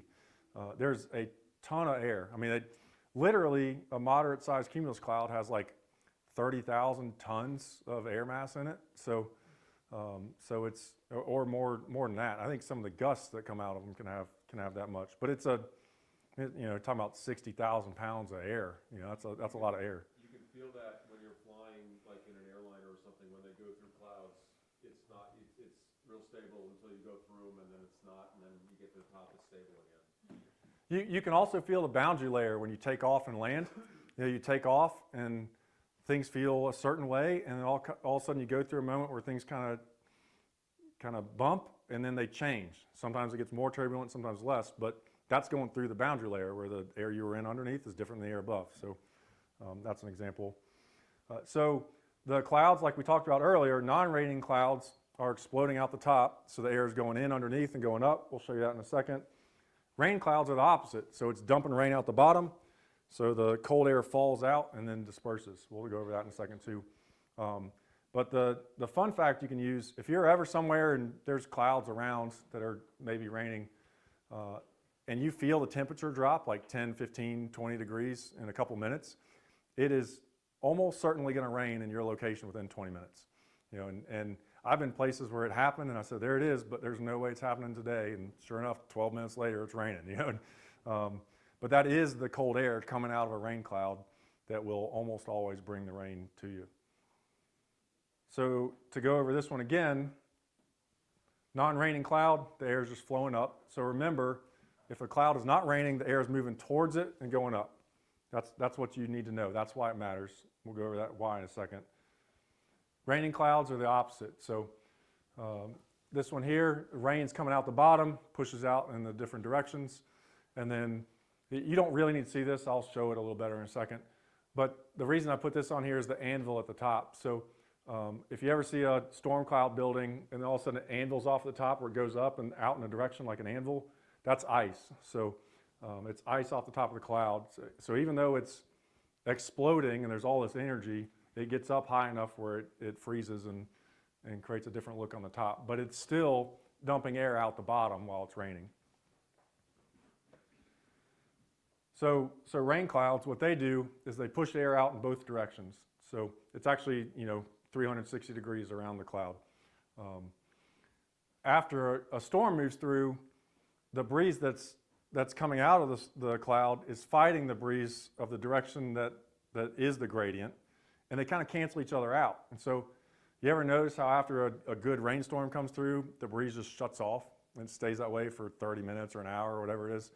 That's because the air coming out the backside of the rain cloud is countering the gradient breeze, and the cloud has to move far enough away for that flow to stop until the gradient can take back over. So it can take 90 minutes for the flow to return to the previous state after a rain.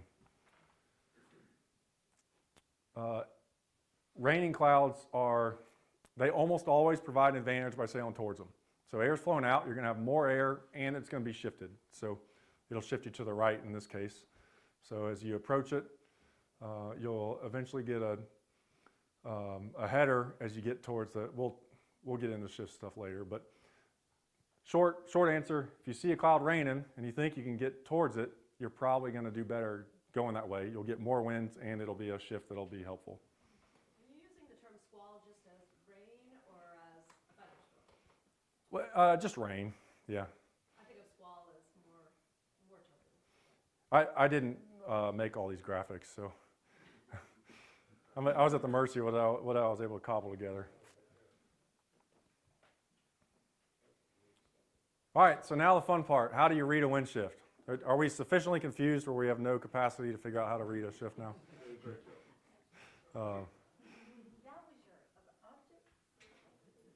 So how does all this help us? Well, let's look at an example here. We've talked a little bit about wind so far, kind of how the water comes down, or the air masses come down, they hit the water, they spurt out and stuff. What do we see in this photo? Someone who lost their shoe. Remember, guesses are good. Yep. So if you're in the back, I know this is not fair, but there's a puff here that's smaller, and then I see a bigger puff out there. When I look at this, we talked about how do you read the wind on the water using other boats. There's a different type of boat over there, and he's lifted on port. So that looks like a header to me, a lefty, and it is. He's lifted on port. So that's a good indicator. There's a few streaks here. I see some light spots there. So What about the streaks that are kind of in front of the reds? right here. Yeah. Yep, that's a puff too. And further back. Yep, and there's a tiny one there, right? And that looks like it's going much more to the boat's left. Just because of the angle between the guys down to that other top. All right, so if we're going to figure out what all these are doing, we need to do a tiny bit of math, and I promise we'll make it as simple as possible. So we're going to use some vectors. So this is like high school physics or college physics, whatever. But basically, you can use an arrow to represent the size and direction of a vector of wind. So we're going to start very simple. This is our gradient wind. It's blowing 10 knots. A puff is going to add 5 knots to that, okay? So you have the 10 knots here, you have the 5 knots there. The result is that you get 15 knots of breeze blowing that direction. Does that make sense? Okay. So you can also have the opposite. And we're going to continue to use this same methodology. The black wind is the gradient. The green is the effect of the puff. It's not what you experience on the water, it's the effect the puff has on the air around it. The red is the combination of the black and the green.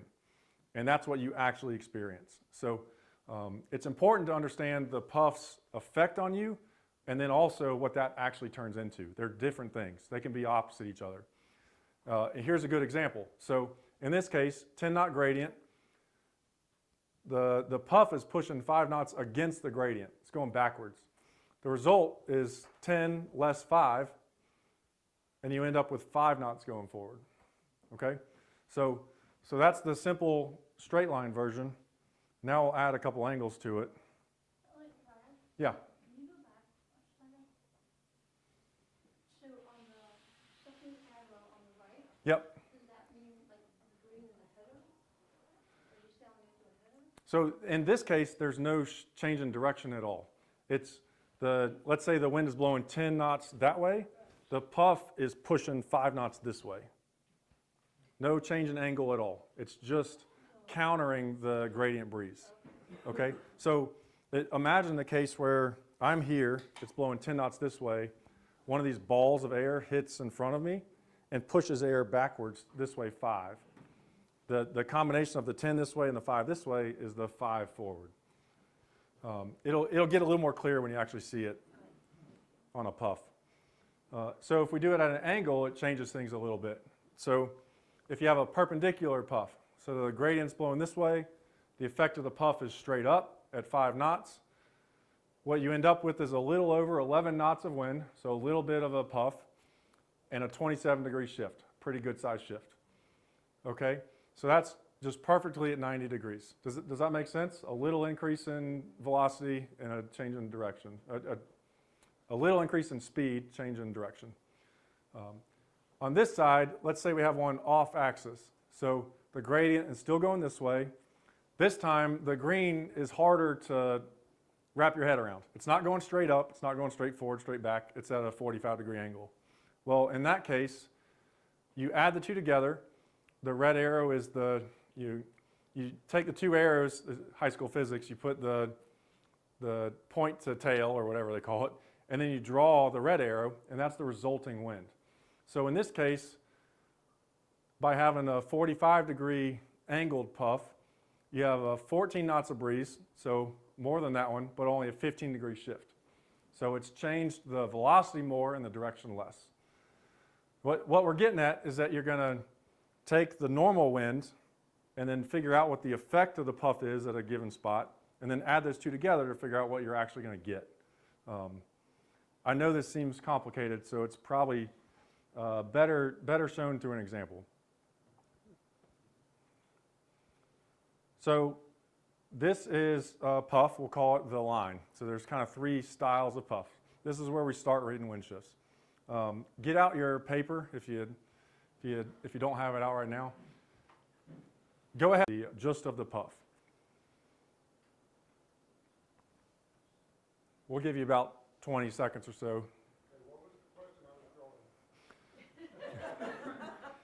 So draw the effect of the wind, of the puff. You have a puff up here, it looks like that. What vector is going to be added to the gradient wind, the black coming straight down from the top? And draw it at several points along this line, all the way up through there, 5 or 6 places.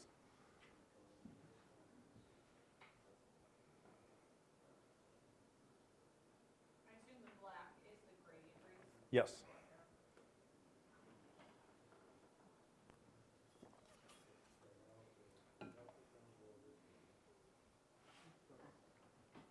On the bottom, which way does the wind blow?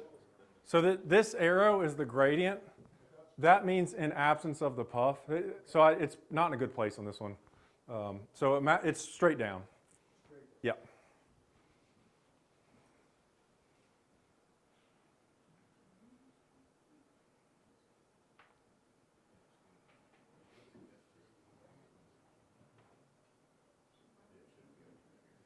All right, who wants to show their work to the class and is willing to take a chance?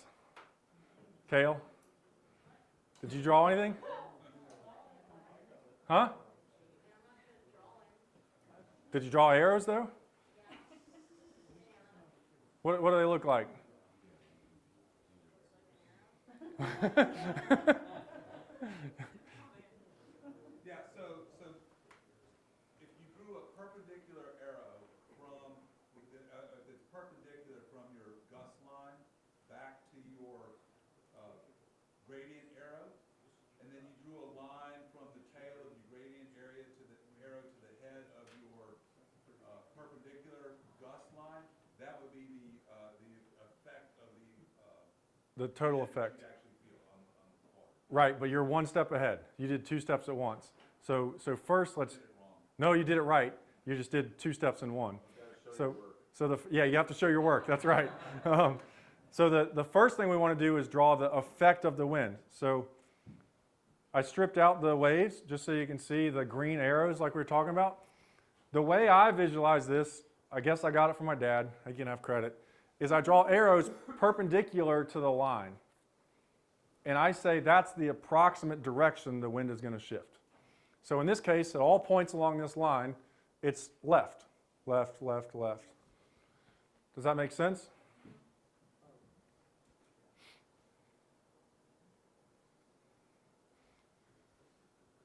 All right, so now let's go ahead and draw the red arrows. What is the combination of the gradient and the breeze? I want to know what the breeze is doing here. That should be easy. Those are your free points on the test, just gradient breeze, right?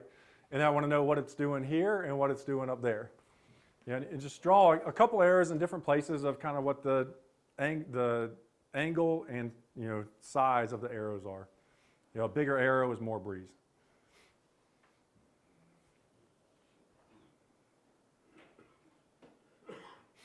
I'm also a terrible explainer, so you get extra credit for. What's that? You don't need to know the speed, or didn't you do this previously with 10 knots? Yeah, so it's all just relative. So draw longer arrows where more wind is, and draw shorter arrows where less is. We're just trying to simplify it. This is an 8th grade education guy here, so you're gonna have a struggle.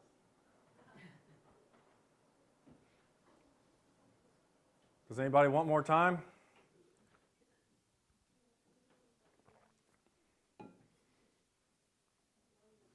All right, so this is what it looks like to me.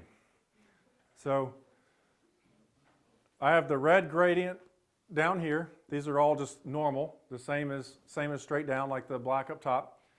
And then as you approach the edge of this puff, it's going to shift left. And in front of the puff, the shift, this is a small window. It's only 25 to 50 feet. It's going to go, part of the way.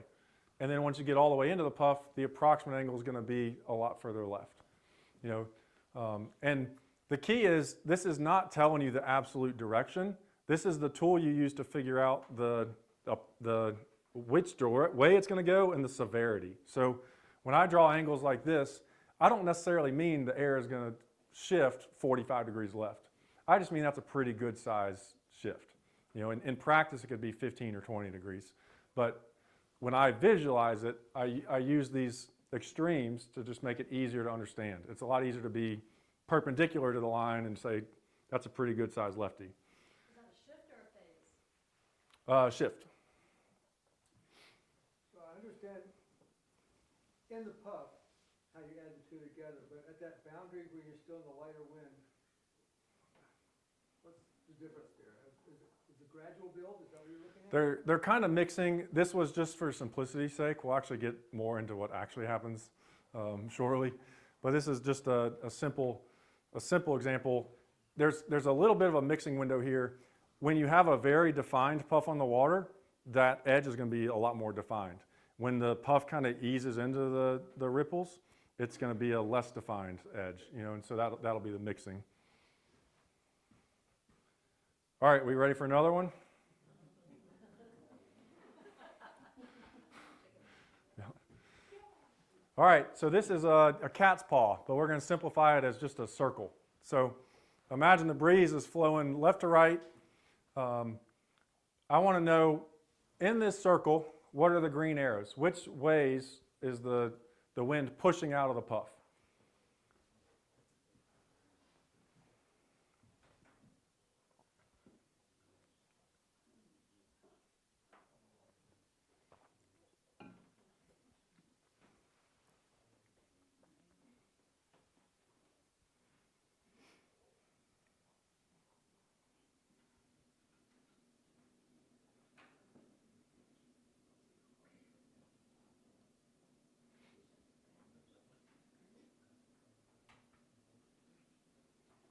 Anybody want more time?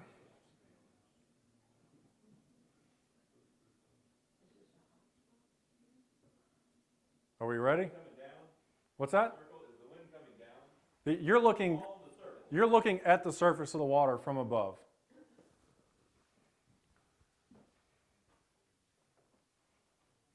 Isn't the answer going to depend on whether or not it's raining or not? Well, no, because this is a puff that's hitting the water, right? It's coming down. Yep, it's coming down. It's going around, right? It's what? It's splitting and it's going around the surf. No? Okay. What other ideas do we have? Yeah. Yeah, go ahead. On the leading edge, it would be the puff, and on the trailing edge, it would be kind of the breakdown, the lull, right? So what direction would the arrows be going in the middle? So let's say you have the middle of the puff. Which ways would you have arrows going?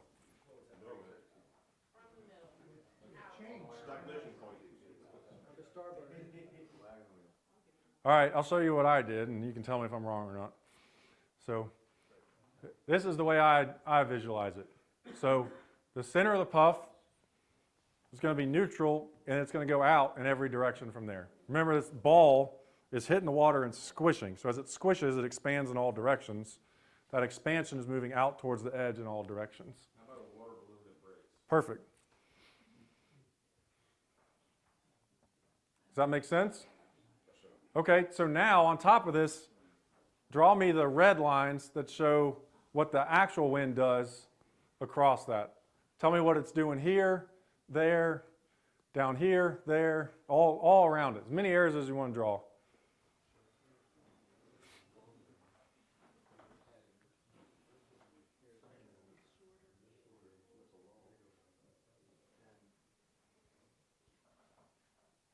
Yeah. Are the green lines intentionally longer than the red lines? No. I'm a bad artist. Yeah, your 230 and 430 and whatever should be a little longer, right? They should all be the same length, the green. Yeah. It was probably 3:30 a.m. when this was going on, so. So you're framing for this? Yeah. All right, we ready? Carol, you ready? No, are you? All right. So here's what it looks like to me. So what I see is I see more wind with no direction right on the leading edge. At the back edge, because the wind's pushing out of the puff, it's fighting the gradient, so I have a much weaker direction, same angle. Then, as I move out towards the edges, you get progressively bigger shifts as you move further towards the edge. So the angle starts ticking out as you get more towards the edge. And then on the back side, it's fighting the breeze a little bit, so it shortens the pressure. So you have more pressure along the front half with a shift around either edge. Does that make sense? Any questions? Or if anyone's not grasping this, this is really important, so let's talk about it. Okay, I have a question. Yeah. On the left-hand side, the upper red arrow, bottom red arrow, I didn't get that part. Which, this one? The left side. These guys. So these guys are using that green arrow, which is pointing backwards against the gradient. So it's shortening this, and that also kind of trips up the angle a little bit. So it'll hedge back.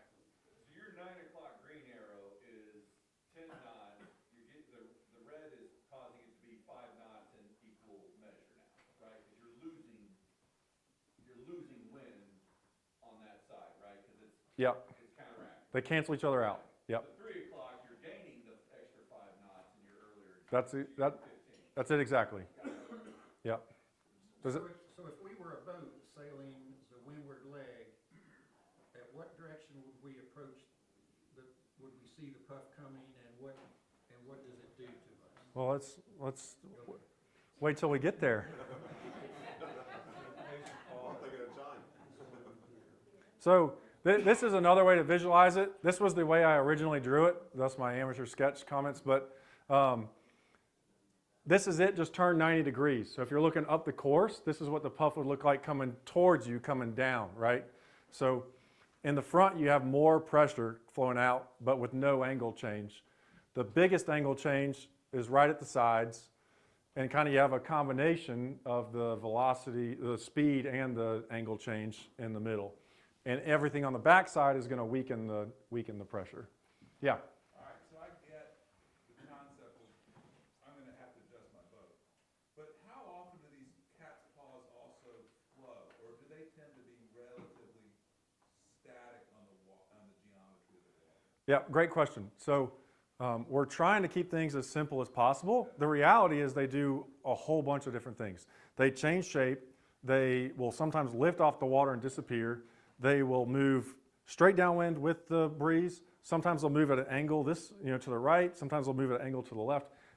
It's all varieties of stuff. This is a gross oversimplification. But the goal is to start seeing something, and then as long as you're guessing, your mind will train itself to figure out what it's doing. It's amazing. Yeah.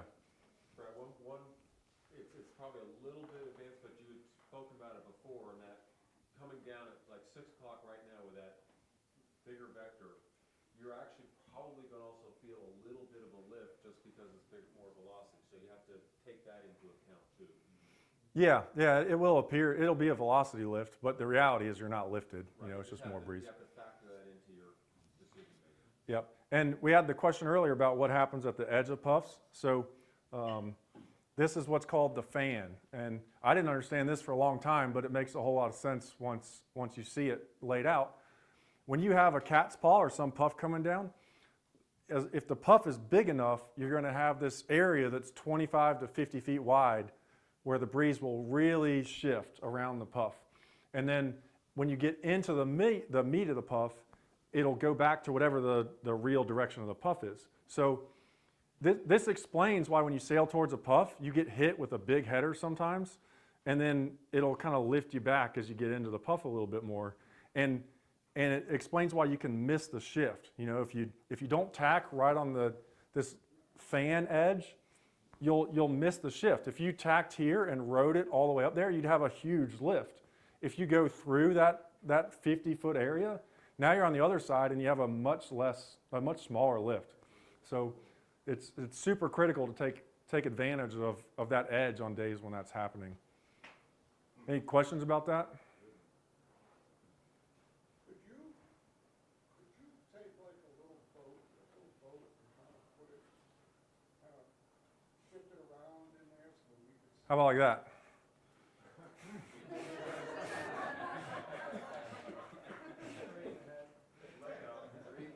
So this is, we'll do this and then we'll stop for lunch. This goes back to the original question. What percent of shifts are headers? Prevailing opinion was 50%, right? Okay, so I want everyone to draw this diagram on their sheet. So all you need is draw a circle for this puff, draw a boat down here off to the right, and then draw these lines, dashed lines, intersecting the puff at those different places. So that puff, again, the rim's coming straight down. Yep, that's the gradient is blowing straight down from the top, yep. So the outer edges are not angled, or are they all the same angle? The what? The different dashed lines, are they all at different angles? That's a drawing error. So they should be They should be parallel. parallel. Yeah.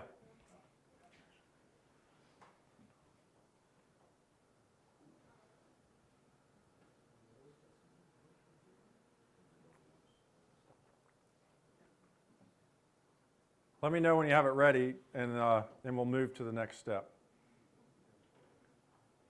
So once you have that drawn, I want you to draw the green arrows, the wind effect at each point where this boat is going to run into the puff. Okay, so all those dotted lines are different boat angles. Different boats, yeah. Yeah, okay, sorry. So this is if this boat was in any of these spots, it would sail straight and end up there, or there, or there. I want to see the green arrow at each point that it would run into the puff. What is the puff effect at that point?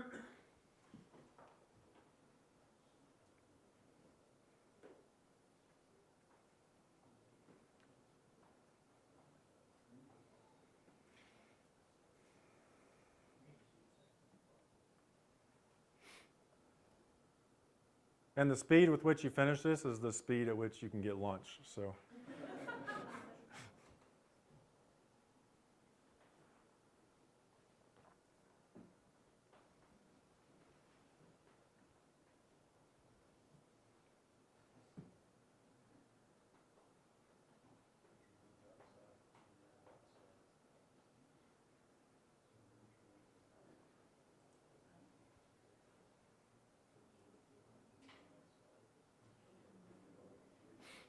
Lifted or neutral?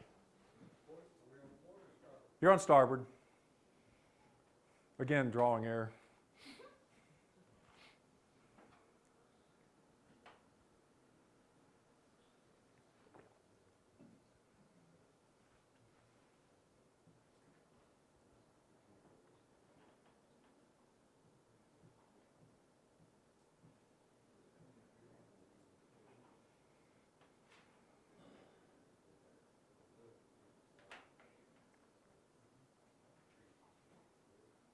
Everybody ready? All right, so this is what I have. So if I hit it here, that's shifted way way left, pretty far left, left, left, left. If this is, perfectly straight on the edge, that's neutral. And then right there is a lift. Who did something similar to that? I had the boat on port side. Great. Well, it's not drawn very well. So, who did not do very well? And do you know why? Working on it. And then anyone that has a question about this or struggled with it, like find me during lunch and we'll talk about it and do a little bit more. So let's go back to the original question. All right, what percent of shifts are headers when you're sailing? An awful lot. I mean, have you ever noticed sailing upwind, it seems like you get way more headers than lifts? Well, the reason is that you're intersecting the puff. Anywhere between here and here is a header. There is kind of neutral, and you have to hit it right there to get lifted around the backside. So your opportunity to get a lift is very small. Your opportunity to get a header is very large. So. I gotta ask a question though. That's assuming you're on starboard. Right. You're on port. On port tack, it's the other way, isn't it? It'd be the other way, yep. But on port tack, if you tack to port here, you're not going to hit the puff, right? I think he's saying like if you're approaching it from port. Yeah, if that was a port tack boat, it's Okay, a so port tack boat. So help me. Yeah. What I would do, I don't know what I'm doing. But I would have conceived that I would drive up and then tack over and try and ride the curve, at least for a little bit, until I outran, got beyond the circumference of my cat's paw. Well, you're making a habit of doing two steps at once again. So that is the answer. You're right. But the initial point is that when you get here, it's a header, but you have to get there to get it. Okay? And then the other question was, what do you do when you get there? Well, if I'm getting headed anywhere along here, my goal is to tack in the maximum zone to take advantage of that most of the time, right? So, if you hit it here and you sail through it, you're going to be headed all the way through there. By the time you get up to the side where you're starting to get a lift, you're already on the side that's pushing out the back, so you're actually getting less breeze. The way you take advantage of it is to sail to the puff, get it, and then tack and ride the lift on the other tack. Does that make sense? Any questions on that?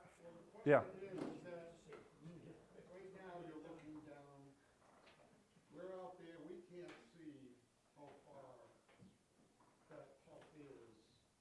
In other words, we're on a boat, we can't see it the whole circle. So how would we handle? Well, you see it on the water, and that's just bent way over. So you're looking at it as a very narrow. I have some photos we'll go over in a little bit that show it from a lower angle, but it accentuates the angles. Like this looks like take one of these tables and lean your head down, and it looks like that. So it's like a very short ellipse, but the angles are harsher. So it actually makes the direction change a little easier to read, So would you see, in that case, would you see a radius dark line? Yep. We'll get to some pictures in a little bit. You've got boats ahead of you coming up on the same, and you start seeing boats flip over. He doesn't have boats ahead of Would you him. sail up to where they are, or would you assume the puff is coming down and tack to get that leading edge? Yeah, good question. So this is a basic simplification. The layer on top of this is starting to see what are the puffs doing today. Are they moving straight downwind? Are they moving to the right, to the left? Are they lifting off the water and disappearing? And you can only learn that by watching, and so you don't get the first few right because you can't, and then you see what's kind of going on and you adjust to that. So I don't have there's not a direct answer, I guess.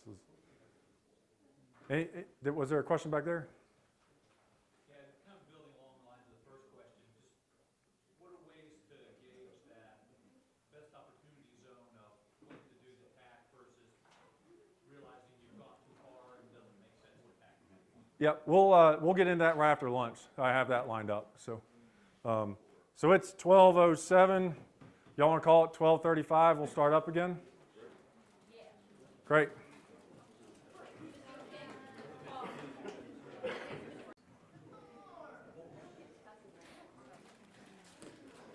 But does anyone want to revisit anything we've talked about so far with the puffs, the shifts? Everyone's ready to move to the next challenge? All right, let's pull up another puff. So this one's called the shaft. So getting shafted, as BJ likes to call it. So this is a type of puff. It's a lot longer in the direction of the winds and a lot narrower as you sail across it. So let's take this, draw this on your page. You can leave out the waves, and then let's draw the wind effect angles on there. Hopefully it's getting a little bit quicker.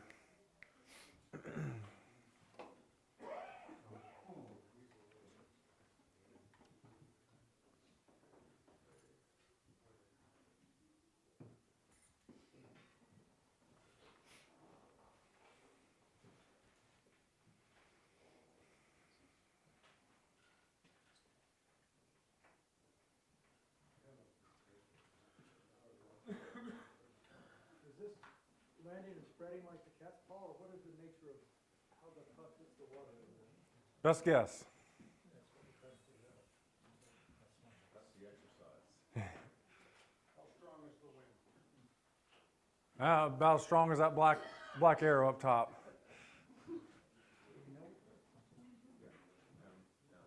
Yeah, the wind is blowing down the top, from the top. So you're looking at the water, it's blowing down from the top.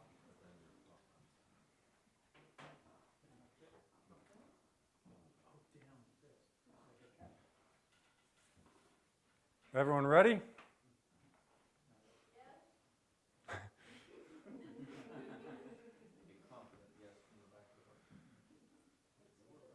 How does this compare to what you came up with?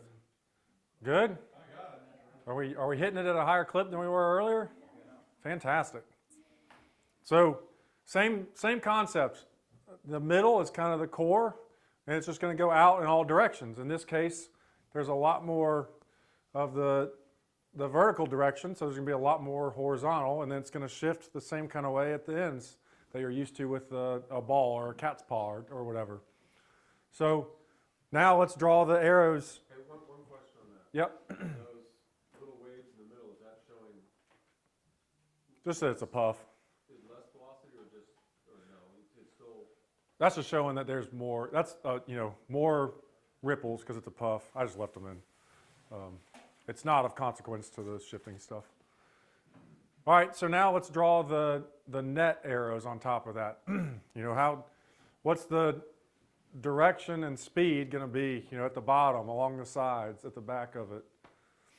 Brad, because this is an elongated ball, how do we know that the center is right in the center of the elongated versus, because it is elongated, how do we not know that the center is more towards the top of your diagram, and thus we've got more pressure down towards the bottom and less towards the top? Yeah, good question. You have to remember, this is an approximation. This is a tool to sort it out in your mind. It's not what's actually happening.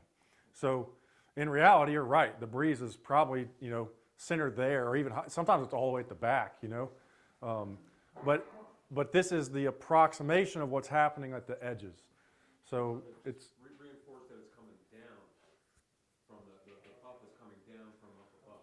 yeah. So the puff is coming from out here into the TV and squishing out, while the gradient breeze is going that direction. So you're getting the push out in all directions as the water balloon hits and spreads, right? But because it's so oblong, there's a lot more of these that go out horizontally. So what does the actual wind look like layered on top of that? That's the real question. Let's draw those arrows. How can there be so many arrows? An infinite number of arrows. Have you sailed on Lake Nona before?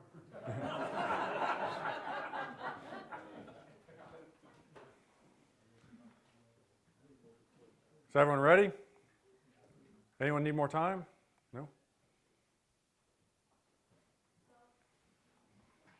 So So this is what I see when I look at a puff like that. I see this is all gradient around the outside. You know, it's the same as the winds, you know, was before. This puff is going to be coming straight down the middle. As you get further down, it's going to increase in speed as you get closer to the front edge of the puff. It's going to be weakest at the back, and it's going to fan out around the edges with a shift, you know, a pretty good sized shift that runs along the whole edge. So that's what I see when I visualize a puff that's a shaft, you know. Does that make sense? Yeah. Is that independent of how like long that shaft pattern is? Is it, or does it act differently if it's shorter versus with a longer? Well, if you take the extreme case, if you squish it down to where you only have the curves, you're back to the ball or the cat's paw. Yeah. The more you keep spreading it, it's just going to have longer runs of those big shifts going up the side. Yeah. Anything else? Okay, so now here's your test. What do you do here? Just all you have to do is draw this diagram and then draw what you would do in a boat. So just draw the straight line of what you would choose to do in this situation. And that boat's on starboard at the bottom. The breeze is blowing straight down from the top. Squiggles mean any direction, like the squiggles in. That just means it's a puff. Okay. Yep.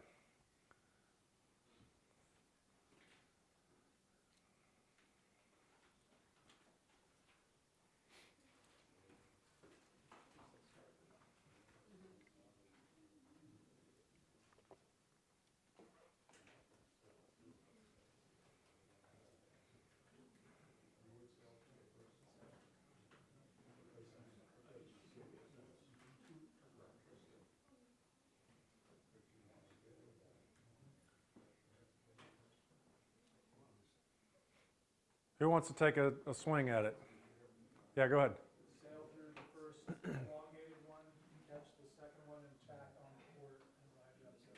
Okay, and why? Because it looks like bigger pressure and a larger mass of pressure. The short one's going to be a little header for a little bit. It brings me to the edge of that puff, and then I tack on port and line up that edge. Anybody have a different view? I would just like to word it differently. You go through the cigar, head to the big puff, and then go to the right? Sure. Okay. Where's the mark? So,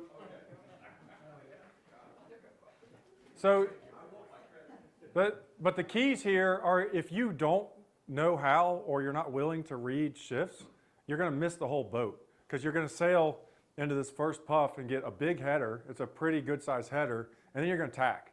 And you're going to ride that for a little bit. You'll sail back off the edge of that, most likely, and you'll miss the boat. Whereas the person that's looking up winds and is now connecting 2 dots instead of 1 says, there's the first shift. I see that. That's a header. But they also see the second one that's going to be a bigger header that'll last longer and provide a much bigger advantage. Indy. Okay. So my goal when I'm sailing up winds, as you're starting to look at these puffs, is to connect the dots. We were talking about this at lunch a little bit. I look up, and I want to always have 3 moves in my head, never less than 3. And I'll plan it out as far as the water will go. So if that's 5 or 6, I'll have 5 or 6. I'm going to go to that puff to connect to that, to that, to that. And it's wrong all the time. You know, it changes nonstop. But I always have a plan. You know, and I'm willing to drop it and adjust and come up with a new one. But if you are only looking 1 puff ahead, you're going to miss the boat. You know, you'll take the short shift and miss the big one that would have provided a big gain. Any questions on that? How would you best describe seeing that on the water, seeing that scenario? So I would describe this as a really wide, but you can see the back side of this puff, so you know it's not going to last very long. So especially if I'm doing tactics or trimming on a boat, you know, I try to provide several qualifiers when I call puffs. You know, puff in 5, I'd say moderate header or big header on this one. It could be either. And then I'd say it's only going to last, you know, 5 to 10 seconds, you know. And as you sail on a given day, if you guess how long it'll take to sail through a puff, the first guess will be like way off. The second guess will be like pretty close. And by the time you get a few guesses into it, you're like pretty bang on being able to time how long it'll take you to get through them. So I'm communicating as much as I can about what to do. Yeah. Rookie question. Earlier you talked about how gusts will travel left or right or just disappear. Is it gonna be the same for all puffs on the water, or are some of them gonna behave differently? Nope, they're going to behave differently, which is Behave differently. So, exactly what's next. So Brad, so theoretically, if you tacked first, you would have a fairly long lift off that back side. On this one? Yeah, it'd be a little less breeze maybe. Well, but you're going to be sailing this angle. You know, that puff would have to be moving sideways. You're moving some of that. It's not all coming this way. It's coming. It's as you go through, it's going to go a little bit more to the left. It's going to go a little more left here. On the edges. Yeah, but Right edge. you're not going to stay in that puff very long. That's my experience. If you're on port, you tack on port. Yeah, but you're still, even if you got a 30-degree lift, you're still at a 15-degree separation angle from the edge of the puff if it's vertical. So you only have so much runtime before you're out of it. And you might miss the big one altogether. And you're going to miss the big one. Yeah. All things being equal, I mean, I don't agree that you could tack there and take a big advantage of that side. I don't think you. That's the discussion we had.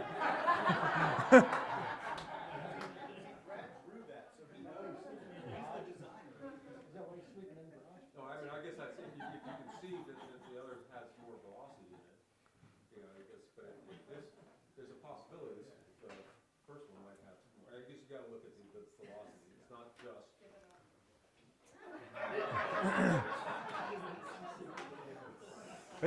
Yeah, I mean, if I'm looking at the water and I see this, I'm pretty confident that's going to be the play, you know. And So Brad, back to one of the questions I think, which was, so what am I actually seeing? What would I see on the water? I mean, to me, what I would see on the water is I would see the edge of that cigar-shaped puff, but I would see that the dark water was not very deep. It wasn't very thick. You might see a little slick or lighter water in between the two, and then I would see a bigger, darker puff, much larger, looks like the dominant thing coming in. yeah, that's a really good way to describe it. And I haven't done a good job of like taking that and flipping it down to eye level and looking across it. So if you're struggling with that, we should talk about it more. But you know, it's the best way I can describe it in this room is if you're looking at one of these tables, the circle is looking at it from above. As you move down, it flattens out and the edges get kind of harsher with more points at the end. And this one is going to look quite narrow where I can easily see over it to the back side where there's not the ripples. This one's going to be much bigger and it's going to be pretty obvious that it's going to last a lot longer. What's likely to be in between? A lull, you know, so less ripples, smoother water. Gradient, yeah. You know, it all kind of mixes a little bit, so there'll be a little bend there and a little bend back, you know, but by and large it'll be gradient. I will say that even though BJ was wrong, you did ask for other opinions. It's true. Yeah, You've spoken several times about the fact that these puffs can just lift off. yeah. Is a bigger puff liable to stick more than a smaller puff? So in this situation, could the cigar be gone before you get to the pancake? Great question. I don't have science to support this. My experience is that bigger ones don't lift as often. The smaller ones are far more likely to just kind of disappear. And what you'll see with something like this cigar is like one edge of it will kind of just lift off, or the front will stay there and the back of it will kind of fill in and it'll just disappear. Wind does all kinds of weird stuff, you know, and it's impossible to chart it all. You just got to kind of watch and see. The big key is saying, okay, I see this, but I've seen puffs lift off the water all day. I know that I can't trust that it's going to be there, you know, and don't expect it to be there when it may not. So now we have an angled puff. Does anybody want to draw the arrows on this one, or do you just want to see the answers?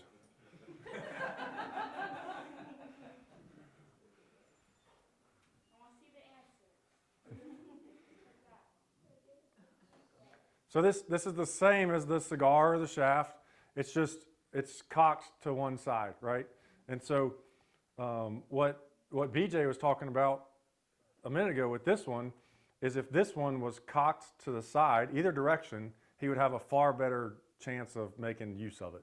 But because it's lined vertically, it's a lot harder to get because there's just not a whole lot of runway through it, usually only 5 to 10 seconds. And the edges are going to be really hard to stay on because they're aligned vertically and you sail 45 degrees, maybe a 20, 30 degree lift, you're still separating. So how does your answer change? Right now, you're assuming that the only thing that's moving on the water is the boat. But my experience on Lake Norman is typically these puffs move. You can see the puff hitting the water and you can see it move. So in the prior slide, there, you've got the big puff and you've got the cigar slope. What happens if they're moving straight down versus kind of moving down towards the boat itself?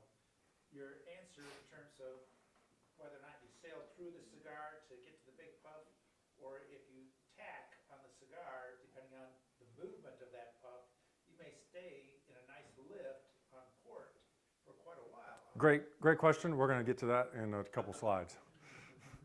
But just with the angle first, so here's the arrows I would draw on this one, but because it's slanted to the side, if you can punch through to the other side of it, if it's cocked 15 degrees, you're going to get a pretty good shift over there. It gives you a far better chance to hook into that backside and ride it up. You know, or if it's aligned vertically, you're just going to come out of the other side of it. If it's slanted this way, you have a chance to hook into that and ride it all the way up. If it's slanted the other way, you have a chance to tack on the underneath side of it and ride that all the way up. So that's the way you're starting to use it to your advantage. What you were asking about, I'll jump ahead a little bit. You take whatever direction it's moving, if it's not moving straight down. So we're talking about them being stationary. They're not stationary. They move down the lake at about a quarter to half of the wind speed. So they're moving at half the speed of the wind that's getting funneled out the front of them. Sometimes they'll move sideways. If it's moving more towards you, it's going to be more of a header. If it's moving more away from you, it's going to be more of a lift. And that's kind of what I think Mark Geist and Paul Abdella were talking about early on. If it's coming towards my bow, more header. More towards my beam, more lift. You know, so that's the effect. We'll diagram that in a second. So on this one though, a sailor who's not reading the shifts would probably tack on the header of the front side and then sail right out of it and kind of miss the boat. They'd be back into the gradient. Someone who recognizes what's going on could say, okay, you're going to hit this puff, you're going to get a header, you're going to punch through to the other side, and then you're going to get a lift that you're going to hook into. And this is the exact situation that I talked about at the expert roundtable thing that brought this whole deal about. You know, I was telling Mark Asplund, hey, you need to, you're going to get headed, but punch through to the other side. Don't fall off with the header. Just let the sail luff a little bit because we want to just push through to the other side. And then you're going to get a lift that'll wind you up, and you want to aggressively take that lift to hook into it. So when you communicate that to your skipper, they can totally change their boat handling based on what you see. So what you're saying is at that 90-degree change in the tape, it's not a tack, it's just taking advantage of the lift on the other side of it? Yeah, that's a late night art, you know, but. Or like maybe take a little bit of that header, knowing that there's lift on the other side. Yeah, but do you see my point about not taking letting the sails luff? If you get headed and you fall way off, you'll chase it way down, and then you'll actually be lower when you get the lift and try to hook back up. If you just let the jib luff and let the momentum carry you through it, as long as your boat will allow it, you'll be higher, you'll be further up the ladder rung when you hook into the lift, and you can wind up and you'll gain I don't know, 5 feet, it's free 5 feet, whatever, something like that. So. As long as the left is short duration. Yes, yeah, it's got to be short. Any questions on that? So this is the puffs moving at different angles. So as they flow downwinds, when we talked about the rolling pin, what will happen is if that rolling pin just gets cocked a little bit one way or the other, it'll cause the runway to take off in that direction. That's why the puffs move sideways instead of straight down the course. So you kind of add that as an additional vector. So if you were adding the green for just the stationary puff, then add the movement vector of the puff to it. Now you have, 4 arrows instead of 3. But it's gonna cause the net effect of, if it's moving towards you, more header. If it's moving away from you, more lift. So why would it cock?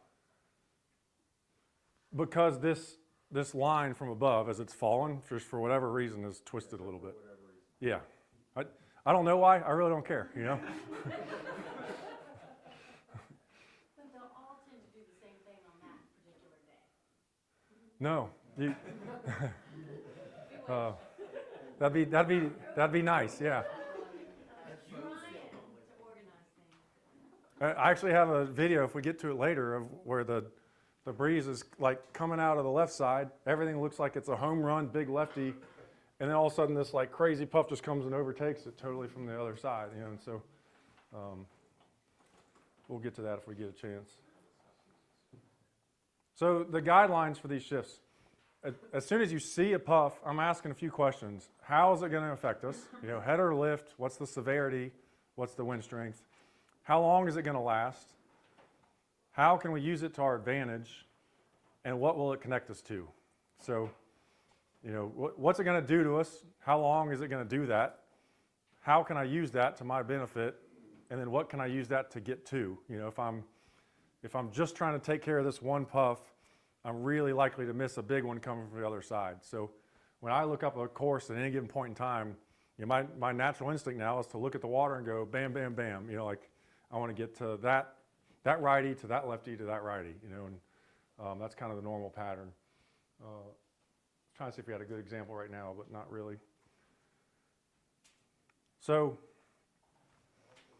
this is your final exam for shifts. So what do we want to do here? So your gradient breeze is straight down the black arrow. You're this boat. You can be on port or starboard. I don't care what. What do you want to do? Well, it depends on where the ley line is, where you are on the course. Well, you're not close to lay.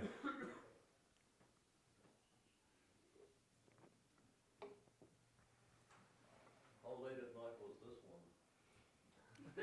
Later, yeah. Is that more wind over there to the left of the, Yeah, the blue squiggles are more wind. The shapes and above the line? yep, that's wind too. Yep.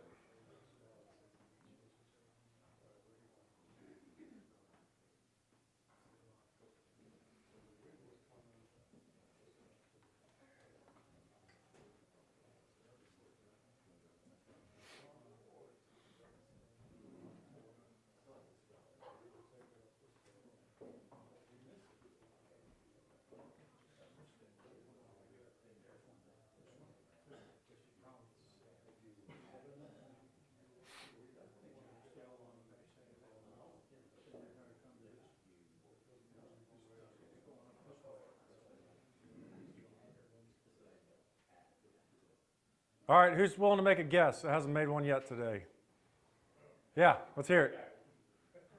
So I think you're gonna tack to the shaft and hope it and sail through it, hope it lifts you up on starboard tack. So from this point, which way am I going to go? Oh, you're on port there. You can be on whichever tack you want to be on. Okay, let's assume we're on port there. Okay. I would tack, Okay. go to the shaft top, and hope it and sail through it. Hope it lifts you up on at that point on starboard tack to bring you to the catfall. At that point, then I feel like it would continue to lift you up to what then would be a header for you at the line. At which time you would tack. So you're sailing through this to the back side of it. Yeah. You're going to ride around the back edge of this up to here. You're going to tack and go to there. Now that you say it, that's what I was BJ and Emily, you dodged the bullet. Somebody else have another idea? Yeah, tack right away. You tack immediately, you go up, you avoid the cigar, you go up to ride the edge of the big catwalk. That way you get the Yep. maximum effect of the lift, and then once you get beyond it, you can tack again. So you're going out here? No. Okay. You're riding the left side, Yep. right? You're gonna go up there, which you weigh up a big lift, and then once you get beyond it, then you're gonna tack again to benefit from the lift from the gradient. Okay, so we've got It's like a scale. one course through this cigar up there. We got another one that's going to tack immediately, head up here and ride that cat's paw up to that line. Anyone else have another idea? Yeah. Yeah, I'm gonna go right up to the edge of the cigar, then tack, Okay. and then go up to the cat's paw and tack again. Because so now you're on starboard heading back towards, and then tack there at the gradient. Okay. So, not that I'm right, I don't know, but this is what I would do. So the keys I would point out based on the ideas we had. One, how likely are you to be able to hook through the back side of this when it's slanted that direction?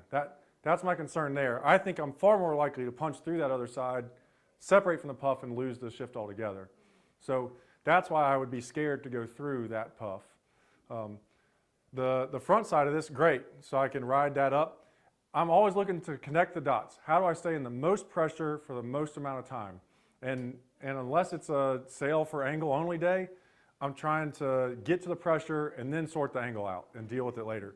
So here, I can get pressure there. That's my nearest distance to pressure by a mile. You know, it's 3 times closer than going that direction. Once I get there, I can ride it, and I'm only going to separate between those two puffs for a very short period of time. I'll tack on that and ride it up. And then there is no other option up here. I don't see any other puff until that wind line. So that's still the shortest distance to that pressure. Meanwhile, I've taken advantage of a good shift, good shift, good shift, you know? Yeah. So I'm looking for shortcuts because I'm simple-minded when I'm out in the water. And it seems to me that the back side, the up gradient side of any shift is bad because it's always going to be canceling out with the gradient, right? You're going to lose velocity. It'd be rare for the direction to overcome the loss of velocity, right? Is that a fair? I don't think about it that way, but I think you're right. You know, like I'm trying to envision a scenario where the upwind side would be good. And I don't have one yet. So I think you're right. That's not the way I've processed before. That's interesting. So you're saying this class could have been 10 minutes? Yeah. But Brad, if that's true, then you're sailing up the leeward side of that first puff. Right. Well, he's saying sailing to the weather side of the puff is never good. Oh, okay. Right? So that side, not beneficial. That side, not beneficial. That one's a line, different deal. There is no upwind side of it, right? So I think that's a great rule of thumb. You see anything wrong with that? No? I think it's probably a great way to look at it. If that helps you, great. So here's the other question. Can I always be right? Okay? The answer is no. So you won't be right all the time. It's just as important to acknowledge when you're wrong as it is to, you know, get it right.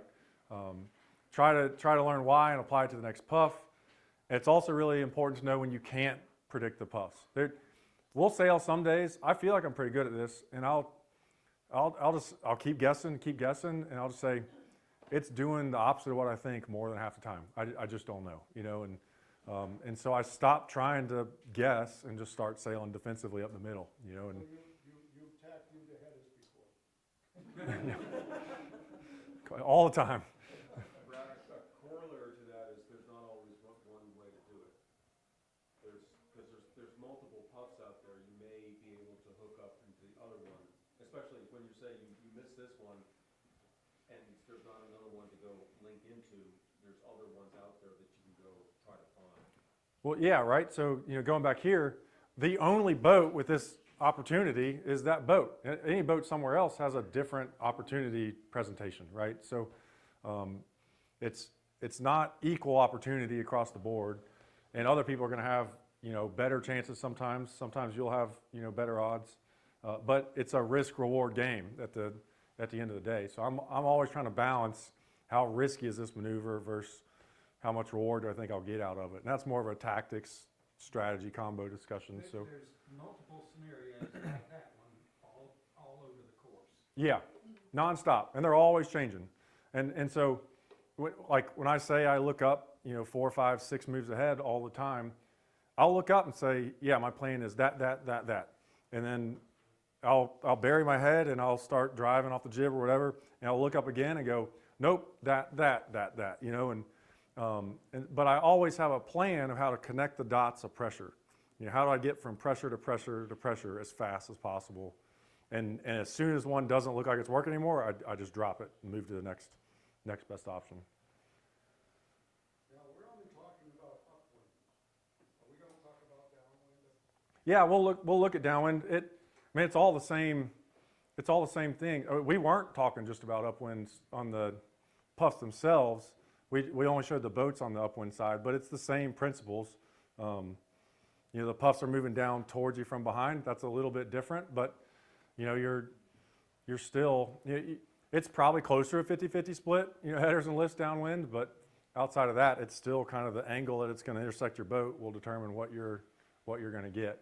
And the difference is upwind lifts are good, downwind headers are good. Yeah. So Downwind, you generally stay in them longer.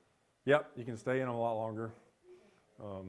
And there's a lot of variation there that's more suited towards a tactics strategy discussion because you have ASIM boats versus symmetrical. The whole game's different. So, all right, we have a few other little caveats about wind and what kind of neat little things. So these are called wind lanes. I don't know how easy it is to see these. Can you guys see these kind of glassy streaks? You don't need to see them well, but as long as you can know that they're there. So when turbulent air hits the water, areas of it are going to scrub the water pretty aggressively, and parts of the turbulence are going to be less aggressive. Well, for whatever reason, those less aggressive areas line up in what's called wind lanes. And like Frank Bethwaite says, they absolutely tell you the breeze direction. There is no variance. It's not a sometimes deal. If there is a wind lane, it is telling you the breeze in that area. And so here, this is really hard to see. The wind lines are going this direction here. And there's actually a lefty that you can it's hard to see. But there's a bigger lefty up here, and you can see the wind lanes bend back that direction as you get up there. And so I don't expect you to be able to see that from where you are and tell what's going on. But if you see these kind of glassy streaks in the puffs, that's what it is. And it should be aligning with the wind. I think I have, yeah. This is from a lower angle, more like where a helmsman would sit. So can you see kind of here, there? It may be really hard to see, but they're kind of going that direction. And then there's a puff here. And in the puff, they actually appear to kind of bend back to the right. Even though the edge of this looks like a lefty, it actually looks like in the middle, the meat of the puff is actually coming more like that direction. So in this case, that could tell you that your read of the edge is false. You could have that 25 to 50 foot fan zone where you'll get a big knock, but when you actually get into it, it'll actually be a righty. So you can kind of use that. Any questions on that? What's causing the glassy part though? Is that where the turbulence is? In other words, the turbulence where the dark water is?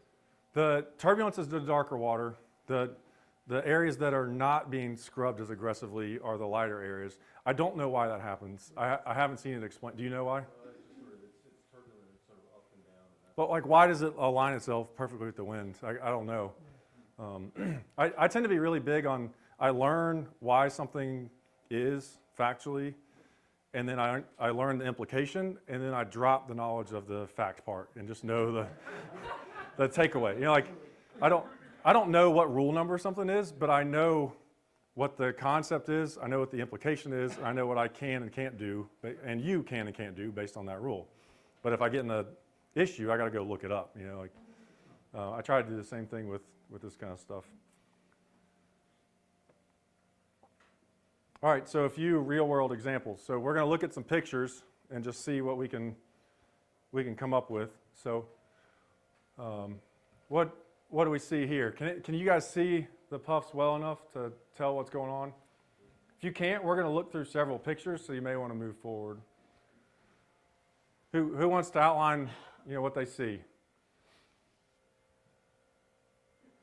There's a big long puff out through the middle of the You talking about here? Yeah. So what does that look like? Cigar. Yeah, a shaft or cigar, right? So you see how it's long, but the distance across it is not very thick. So you can tell pretty surely you'd sail through it pretty quick. Does that one look lined up with the wind, or does it look angled to a side? I would say close to lined up. You know, maybe a little bit off kilter one way or the other, but pretty reasonable. I'm seeing wind lines too, which make me think that they're running about 45 degrees to the shaft. So you can straighten me out. You see wind lanes, or Wind lines. where do you see them? So to the right of the red and white spinnaker, yeah, right in there. Right. Okay. No, to the right there. That looks like a wind lane to me.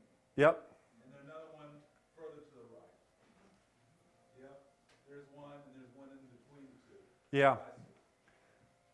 So I would caution you, I guess, to say use the wind lanes as a layer on top of the puff reading. Let the puff reading be your primary guide, and then let that be a layer that could modify it and say maybe this isn't what I think, instead of going to that as the primary. So what's that? Asymmetrical. These are ASIMs, but correct. I see this shaft or cigar shape here, and then I see a puff here. That actually looks like maybe the strongest puff in this general vicinity. What else is going on?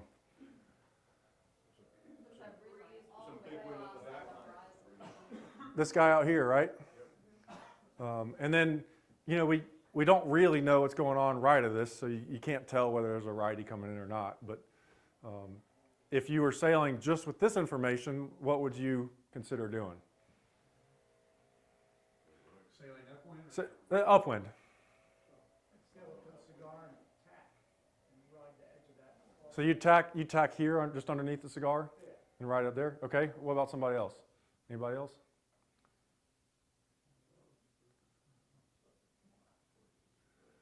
What about that puff out there? If we tack underneath that one, are we going to get to that further puff sooner or later?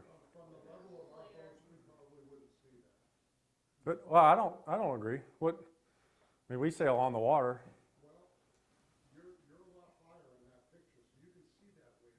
Well, this is a drone, but I sail a boat where I sit on the water. I can. We would see that first line, Yeah. we would know that there is more, but we don't have enough information, that's what I would say. Well, no, I'm saying absolutely. If you're sitting on the water there, you can see that and over it to that. Since I know where the weather mark in this situation, I don't think I would care about that puff way up there, as much as that. Also, it looks like they converge a little bit. They do look like they converge. So tacking on that first may not be as bad, because you may about the same time, because the other one's coming down more perpendicular to the breeze. And there is no right answer, right? Like we don't have enough information. B, there's a lot of options, and we don't have any way to flush it out to see what would really work. But Going upwind, the upper right, where the two little white and the blue spinnaker are. Yep. There's another puff up there, so if you're going upwind, you tack on that cigar, you might be, connecting dots, you'll be catching that next puff coming down. so if I was on the water, my evaluation would be, is that going to be the overriding puff, or is the righty that may be over there, is that going to be the one that wins? I call it wins. So I'll look up and I'll see a puff coming from the left and coming from the right, and I'll say, I think the righty's going to win. And Looking all at the waves as they're coming down, does those look like they're coming right to left? yeah, they're kind of like a secondary indicator, because once a breeze shifts, the waves are slow to line up with the breeze. It takes a little bit of time. So especially on like blustery days where things are moving quick, the direction will shift, and then it'll take a little while for the waves to cycle with it. All right, let's try another one. What do we see here? I get towed back. There are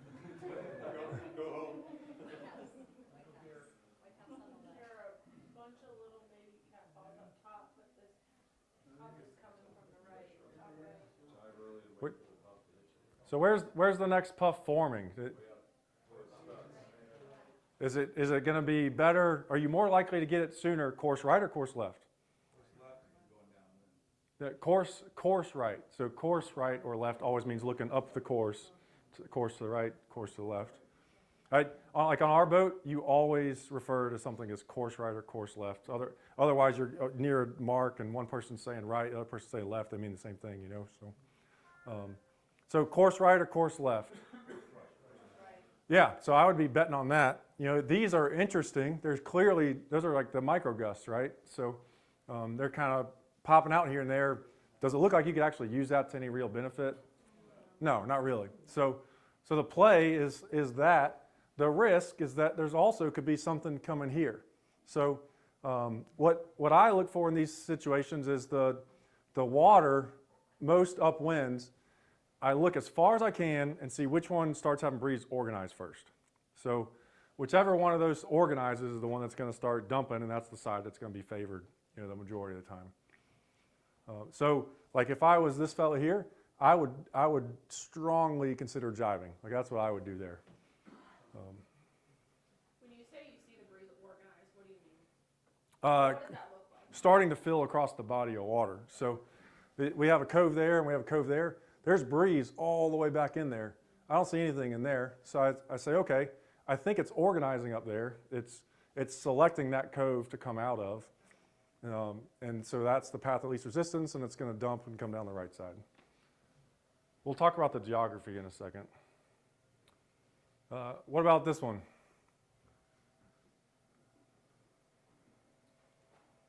There's a little bit over there to the left, but not a whole lot. Well, it's funny because I really think this is they just turned the camera to the left. It's literally the same scenario I think we were just looking at. Because you can see those little tiny, up in the top right, that's those little microburst things you described in the last picture. So I think the drone just literally looked left a little bit. I think you're probably right. So, but you can see a little bit on the left side here too. Yep, so there is breeze over there, and that actually looks decent, right? So That cove looks really quiet. it does look quiet, so it's unlikely that it's going to go hard left, but there's enough there that's kind of organized that it's doing something. So These guys on the far left, they look like they're pretty wound up right now, so they're in something. So you see how this is not an exact science? You know, like it's an art mixed with science, you know, and you're trying to make your best guess and be quick to note when you're wrong. So the boat in the middle looks like it has at least breeze. With no kite? Little white back. I mean, that looks like a pretty good puff right there to me, you know, and so, First one on the left looks like it's yeah, I would, now that I kind of look at it more, I would kind of wonder why did these guys jibe? But we also talked about that breeze over there to the right coming down the lake, so we don't have enough information, you know.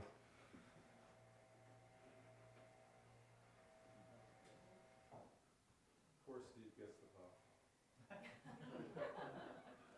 But, okay, is he in a header or a lift right here at the edge of this?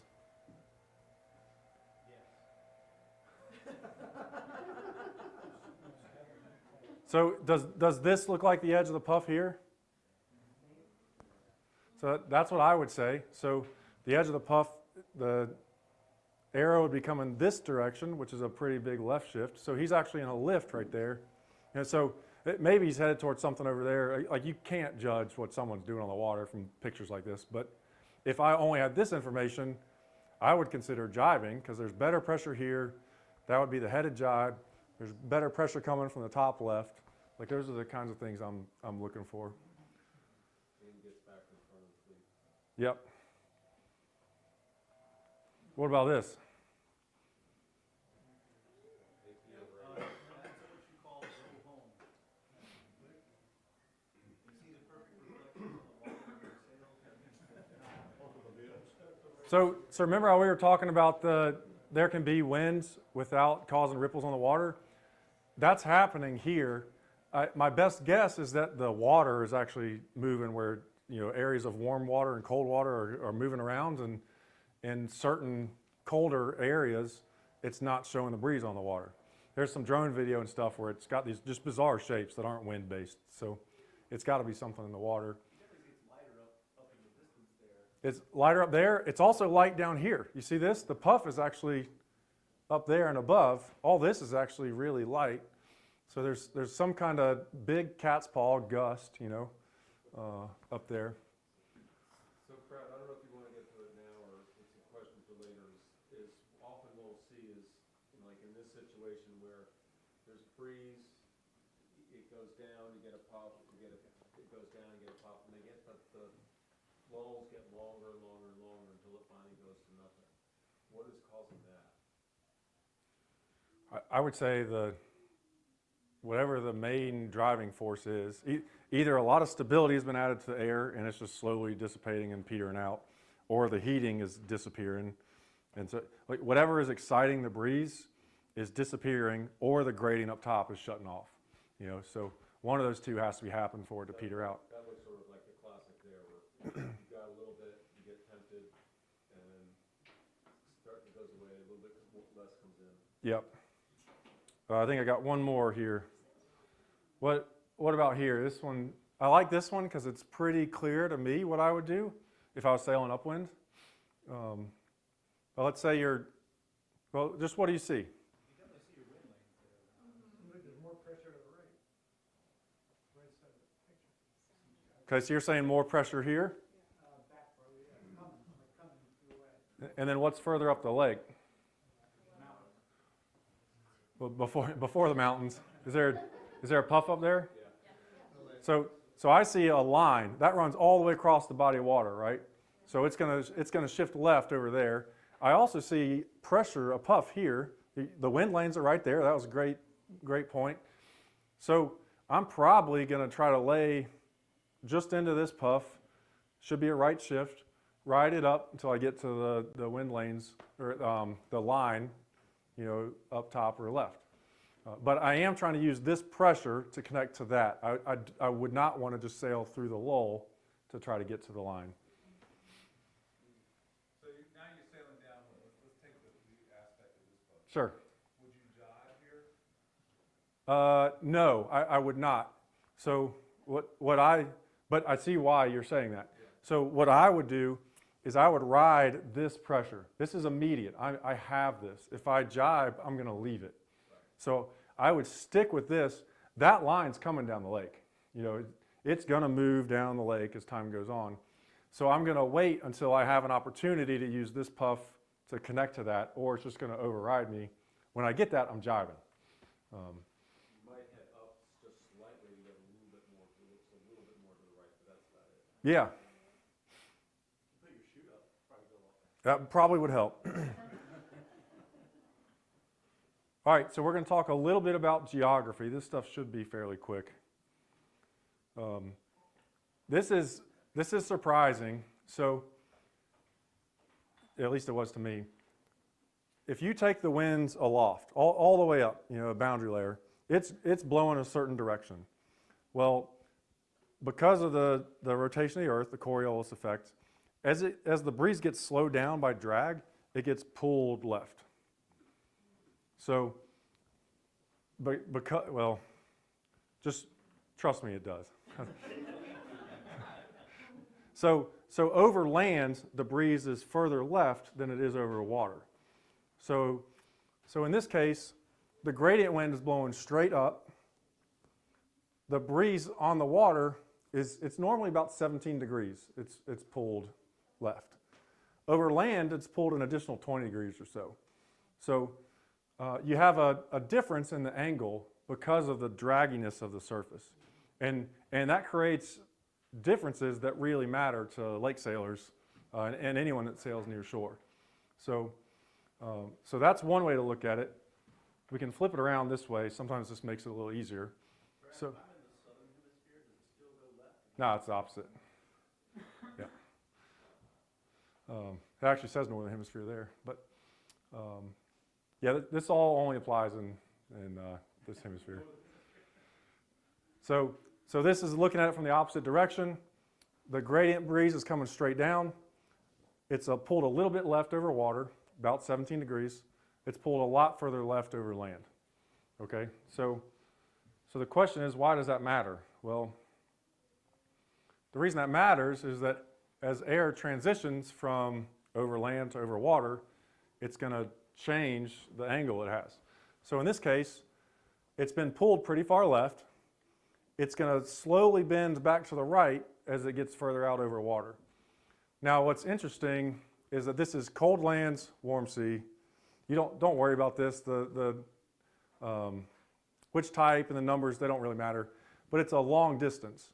So 5 kilometers, a couple miles, right? 3 miles or so.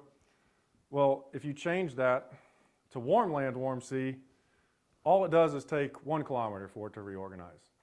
So the temperature of the air, the land, and the water, they have a drastic effect on how quick the breeze, veers and organizes and a lot of stuff.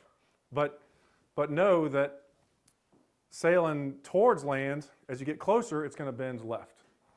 The breeze, as it moves out over water, is going to go right. The opposites.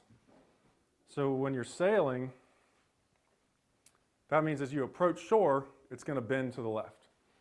So if you're sailing towards a shore somewhere, the breeze is going to bend left as you get closer to it. I think, it's the next one. Does anybody disagree with this? That's if it's an offshore breeze. If it's an offshore breeze. And that's true for coastal situations or Lake Norman? Yep, anywhere in the northern hemisphere. Go to the southern hemisphere, it's just the opposite. You can feel it coming in right in. If you're coming in sort of like a market D7 or something, you can feel it getting in close to the shore right here. So who's heard the saying that as you get closer to shore, the breeze will try to get more perpendicular to it? Who subscribes to that theory? Depends on the angle. It's parallel, it'll turn. Okay. Do you subscribe to it?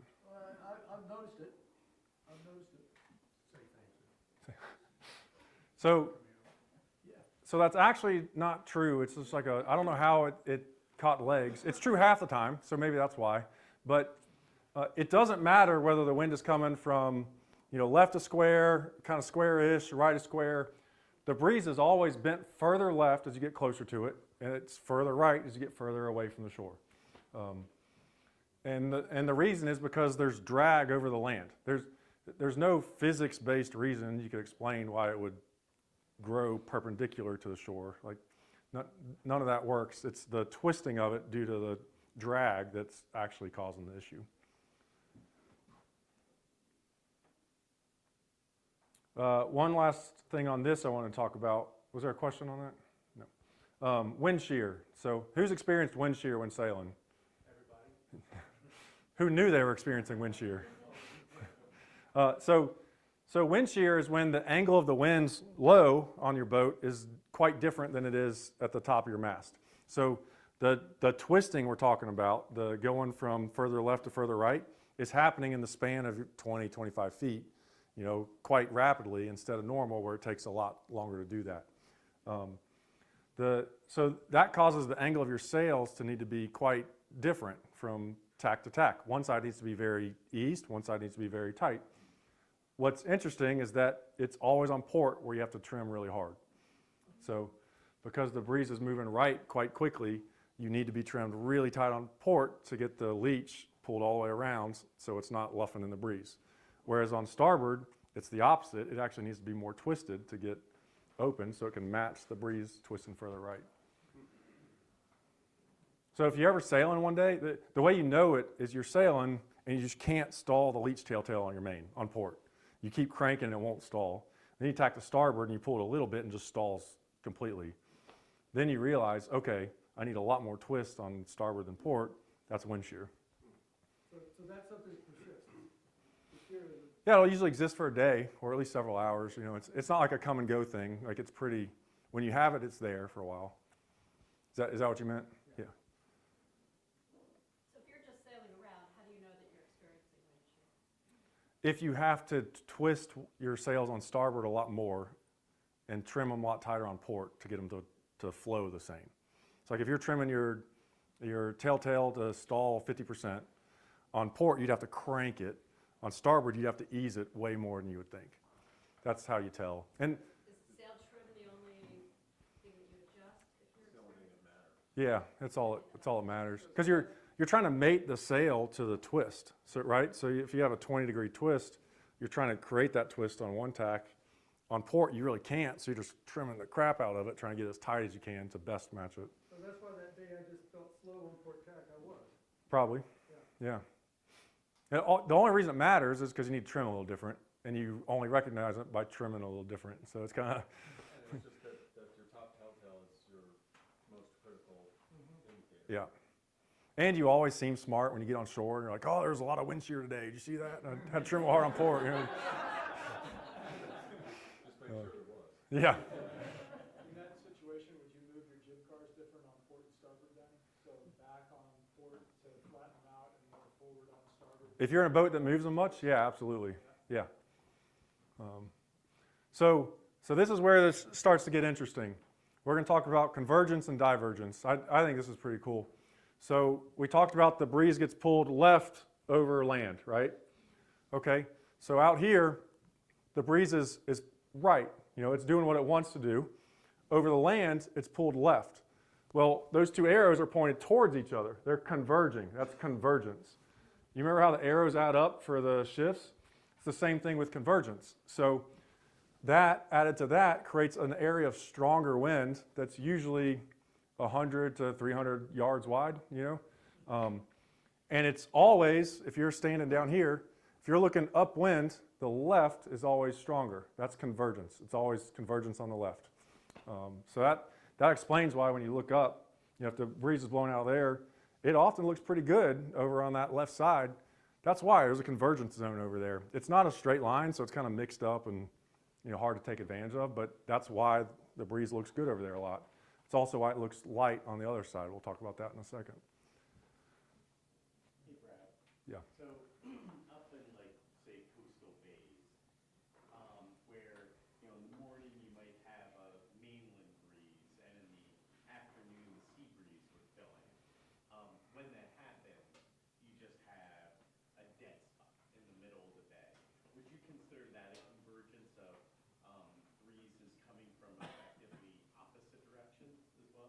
I would call that a divergence because you probably have air sucking out in two separate directions. Is that what you mean?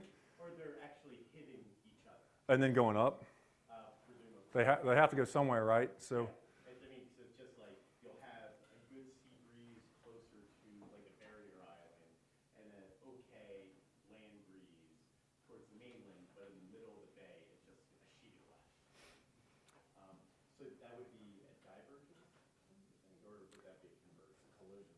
yeah, I don't know. Yeah. But we can talk about that later, though. I'd be interested to. I'd have to draw it out to see, I think. So this is divergence.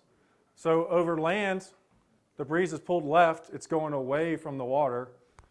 Over water, it's pulled right. So it's separating. So these two arrows are diverging, and you're left with a weak zone, you know, there near shore, right? So that's what divergence is. And so if you're looking upwind, you're over here, the right side is going to have divergence.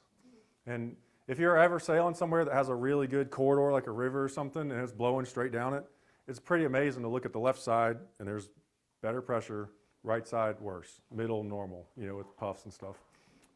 It's pretty neat. So the way that affects a lake is that it flows across the lake, but the breeze flows right as it gets over the water. That's where the convergence happens on the left side of the water. The divergence happens over there. Less winds, more wind. Does that kind of make sense? It's not a clean application here, like the way we have so many peninsulas and fingers and coves. Lake Norman is pretty weird for that, so don't try to apply it as a rule here. So this kind of shows the range of convergence and divergence. So if you're coming from the top, anywhere from here to here, basically, the wind will come off the shore and it'll veer right. Blowing onshore, it won't bend at all because it's not doing anything, right? It's got to get to the land before it's affected. If it's coming from this area, you'll have convergence. That would create the stronger wind over here. If If it's blowing from this side, that would create the divergence. You're standing down there looking upwind. And that's kind of the system. I've got this nifty calculator this guy I used to sail with. He made this, and you can take land on one side, water on the other, line it up with the shore wherever you are, turn the angle to where the breeze is, and it'll tell you, okay, if the breeze is coming from here, the breeze won't change in direction, or the gradient dies and the sea breeze will develop.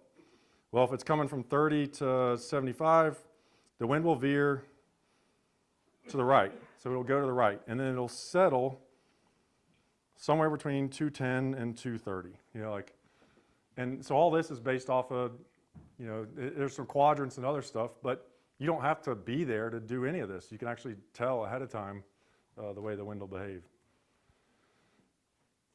So islands, same thing, convergence and divergence, right? So as it comes across the land, pulled left. What that does, spits more out to that air out to that side. So now you have more wind over there, less wind over there. So if you ever see an island, you'll usually have a stronger band on the right side of it, a lighter band on the left side. This is a little bit of Lake Norman geography. So I feel like we have a condition here a lot where the gradient is black, right? That's our direction, somewhere, you know, plus or minus 15. And what actually happens is the oscillations every 20 to 60 minutes, you know, they're going through 15 to 30 degrees, sometimes more than that.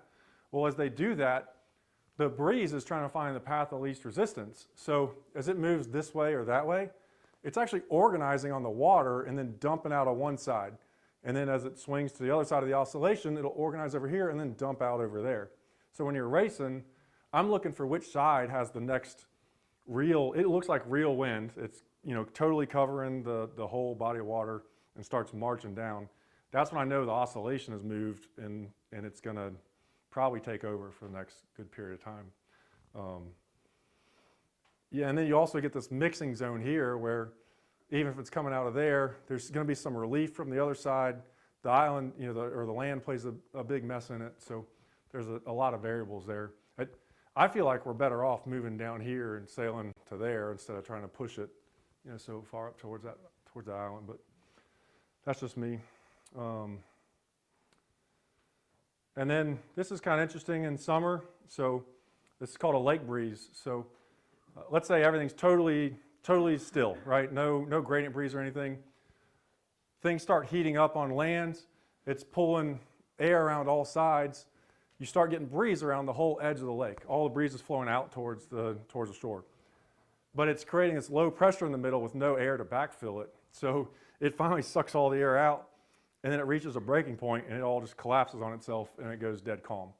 And then it'll sit there for a while, and then the furnace will get started again, the land heating. It'll start pulling. You'll see the puffs around the shore. They'll kind of draw a little bit, and then they collapse on themselves. Could this be part of where your myth came from about wind 90 degrees to shore? Could be. Could be. Real quick, we'll just talk about the sea breeze. So, you know, a sea breeze happens where air is heated on land. It flows out towards sea. It falls as it cools, and that cold air gets sucked back in as the sea breeze. The sea breeze is what you sail in here.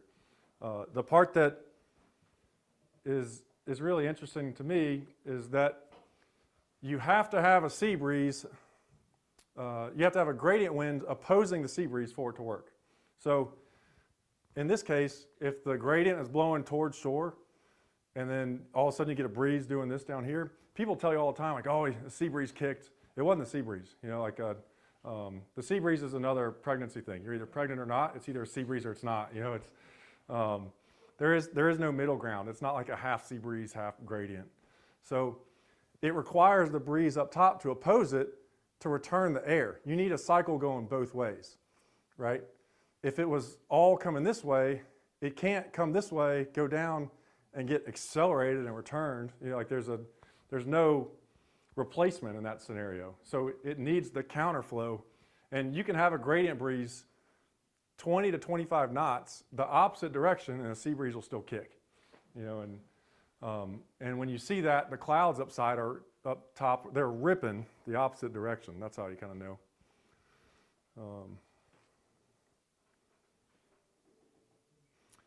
And then in the sea breeze, the oscillations are short, 2 to 6 minutes. You can usually time the shifts. And then a sea breeze will clock right as it matures. So it'll start at some number. Usually there's like a 20-degree range at most places. But then it'll march 20 degrees over the next 2 to 3 hours.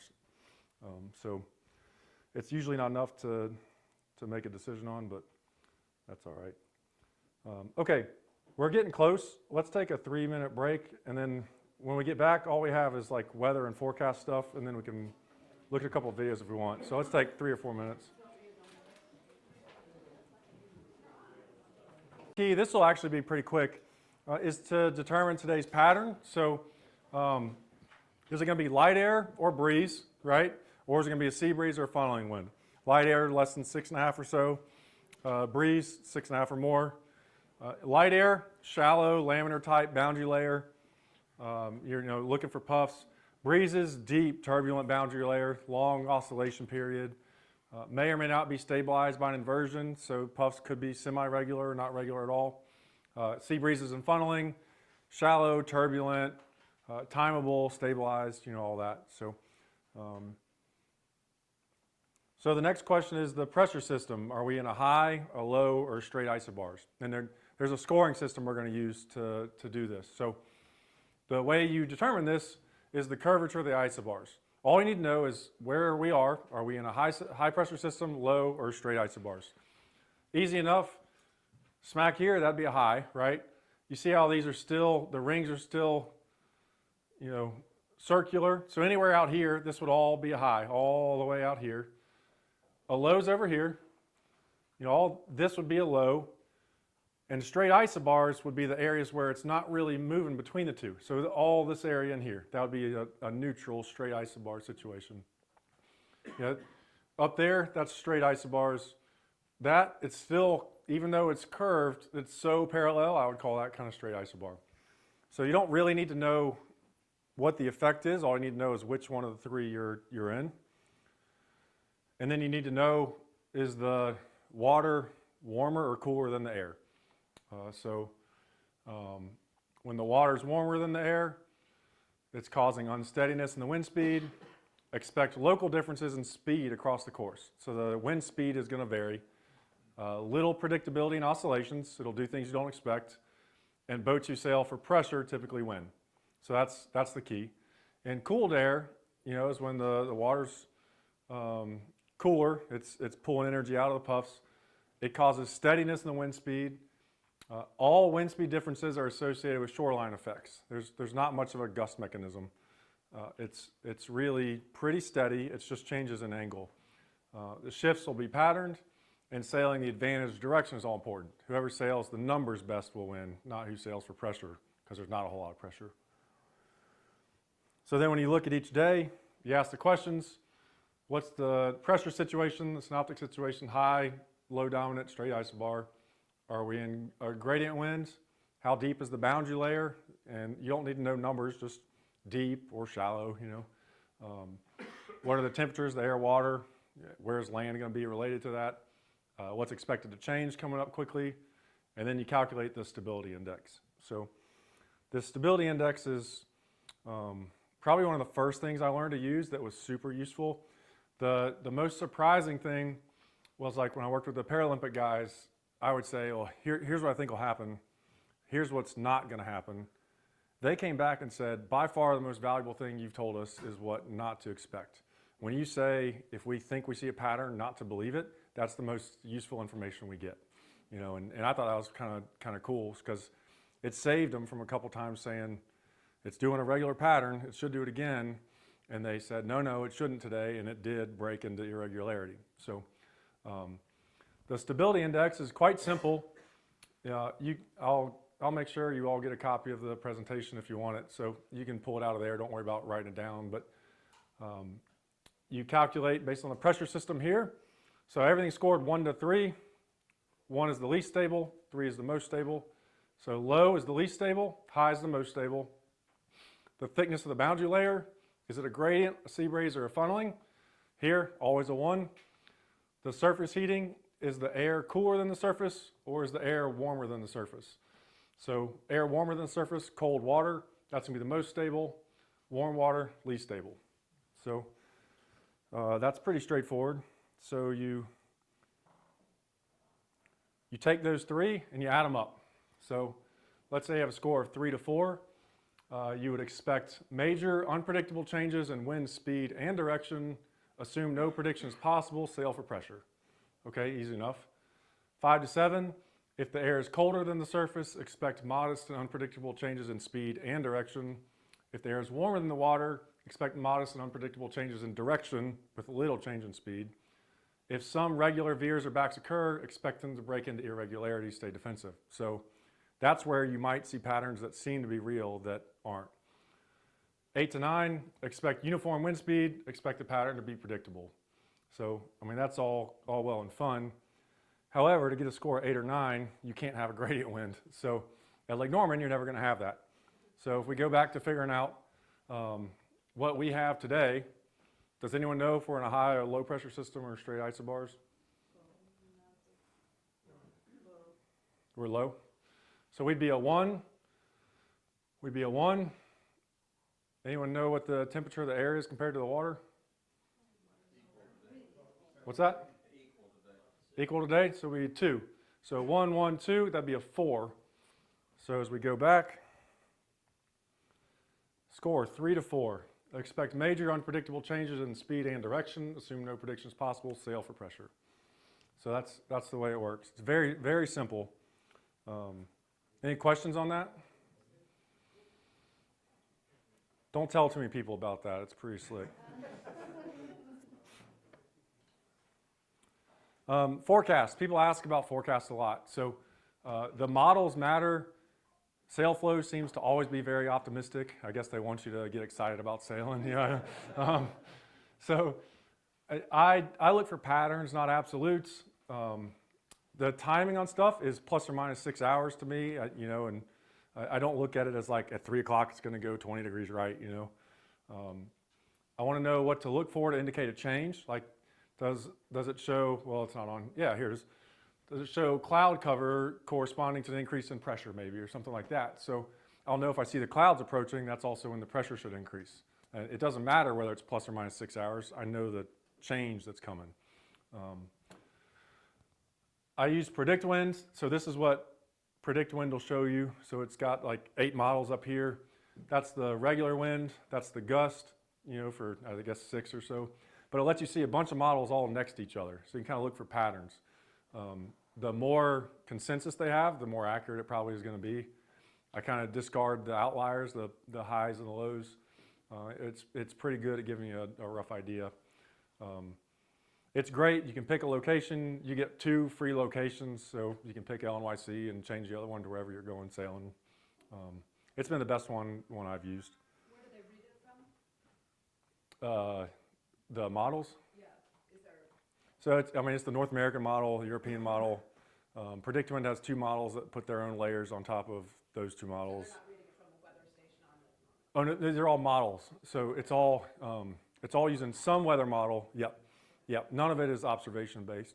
They do have observations. That's different. I don't think we have a quality station here. So, no, like they have their own quality metrics. So, yeah. How forward of a forecast do you find reliable? 2 days, 1 day? I don't look at anything more than 2 days out. My uncle, he'll look like 10 days out. But like the 10 day looks like blah blah blah. Like, yeah, it's so 24 hours out is plus and minus 6 hours. So what is 7 to 10 days out going to be, right? It's just, not only is the timing, it's also whether it happens or not. It could go a different direction. For what it's worth, in aviation, they won't even give you a pilot briefing if it's further out than 24 hours. Yeah. So a day in advance is about as reliable as it will get. 10 days for packing your bags. Yeah. So a lot of people ask about isobar forecasting. So I'll just kind of show you what I do with this. So instead of using just the models, like for years, I didn't use the model stuff at all. I just used this. So Like when I sent that forecast to the guys at the World Championship, I wasn't even hardly looking at numbers. This is what I would spend most of the time on. So I would say, okay, here's a high. So which way does a high go? Crank it up, right? Here's a low, crank it down. So the air is going to be coming down this way. And you can see right where we are, it's just east and north. So we're going to have a breeze that's east, north-northeast, somewhere like that. The isobars are pretty close, so it's a little wider there. I'd say light, moderate, maybe to moderate. If you look at other areas, there's not a whole lot of isobar activity out here, pretty light. Out here, breeze is ripping, right? So the closer they are together, the harder it's blowing. The wind is roughly parallel to the isobars, and it's going left around the lows, right around the highs. So you look at that and how it moves, and you can kind of see what actually happens over time. So is that actual right now, or did you? I pulled these last night, so they were for today. All right, so how do I use this? Because, okay, that's great for like packing my bags and coming up from Raleigh. But I'm going to come out on the water, and I'm just going to say, whatever's happening on the water is what I'm going to do. It doesn't really, how do I use this information to plan my race, or do I? The way you use it is if there's a change, like a... in the midst of the race. Right. Yeah, like that you can see coming, like clouds. Okay, there's a front coming that you can see. Well, that's going to correspond to a change in the direction. This stuff is not usable race by race. But if you can find something that helps in 3% or 5% of races, at the top of the fleet, that's huge. So you're just looking for something that'll help every once in a while, and maybe find something. But it's really used for patterns, and in this case, like, I think it should be a moderate breeze today. Should be a gradient. Should be about from the north, and that's about it. So here you can see the highs moved. The low is moved off to the left. I think I stepped these out in 12-hour increments. So now there's a high down there. Yeah, kind of a high. There's a low out there. The high is basically the H is right over us.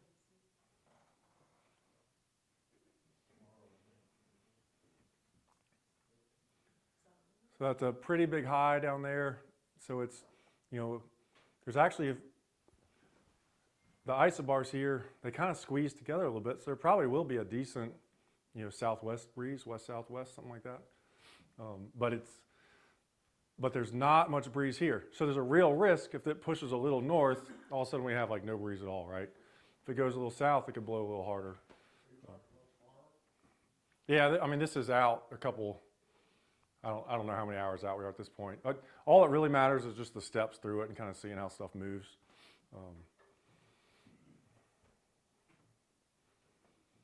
So here's a low up top now, top left. You kind of see it moving. See how it moved across the country, about a third of the way across. And then it kind of stalls and moves down, and again, you got a high here, so the air is coming up there, low here, coming up that way. So, a moderate breeze, light moderate again, this time from maybe the west-southwest.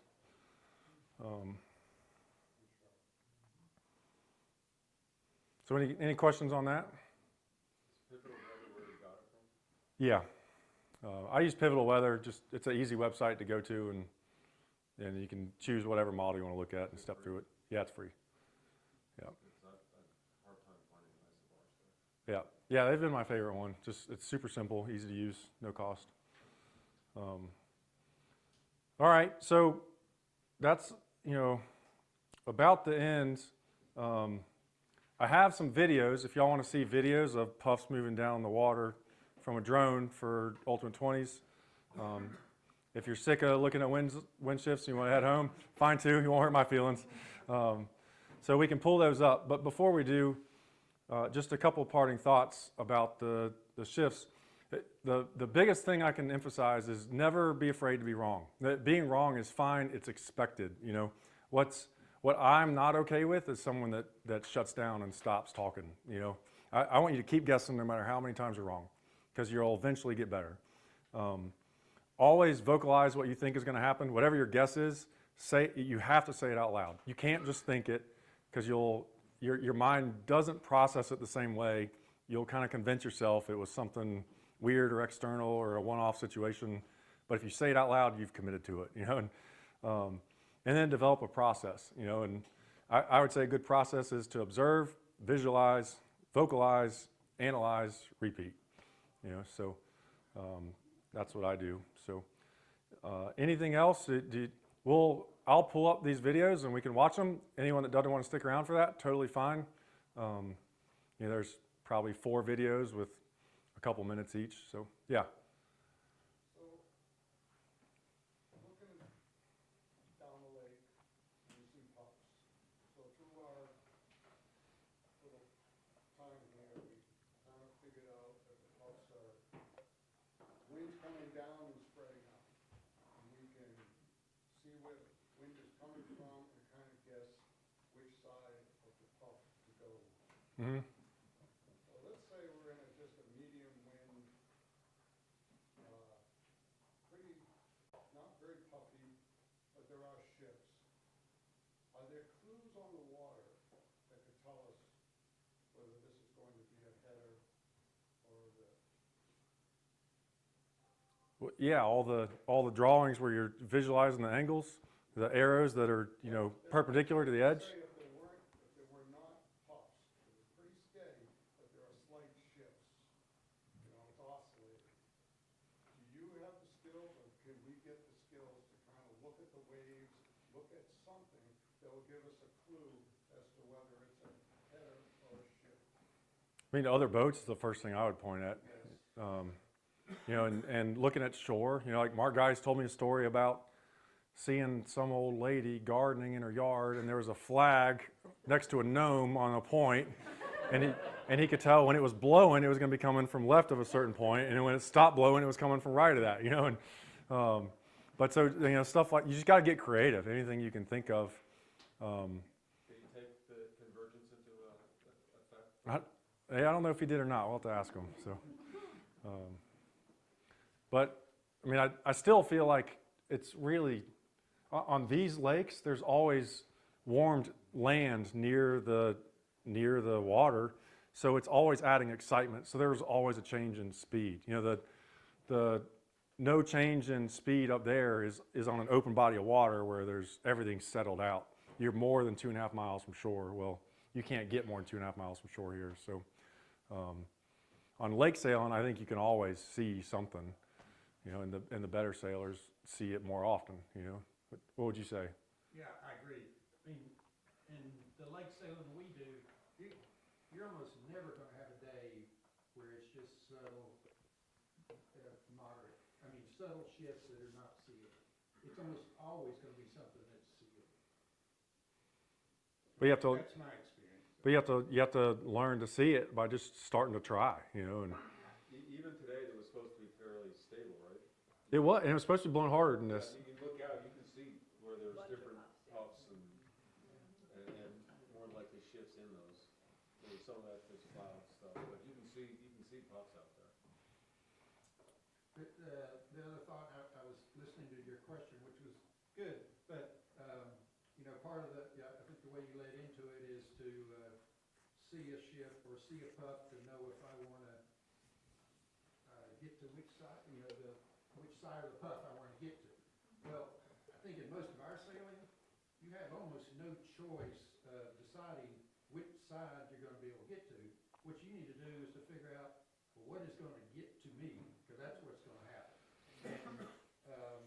And then if I can figure out what's going to get to me, there may be a decision point like the narrow cigar puff scenario that we looked at where you wanted to drive through it. Well, that's where you say, okay, you know, that part of the cigar is going to hit me. I'm going to get a slight bit of header, but it is not very deep. So that's when you start to say, yes, I want to go through this thing and get to whatever I see coming He's exactly right. That is a really uncommon situation that you can choose to push through, like those short cigars. When they do happen, they can be a huge advantage. They're just not that common. Usually you're seeing cat's paws and lines or cigars that you don't have much of a choice. It's going to do one thing to you and you can either take it or leave it, you know. All right, anything else? Cool.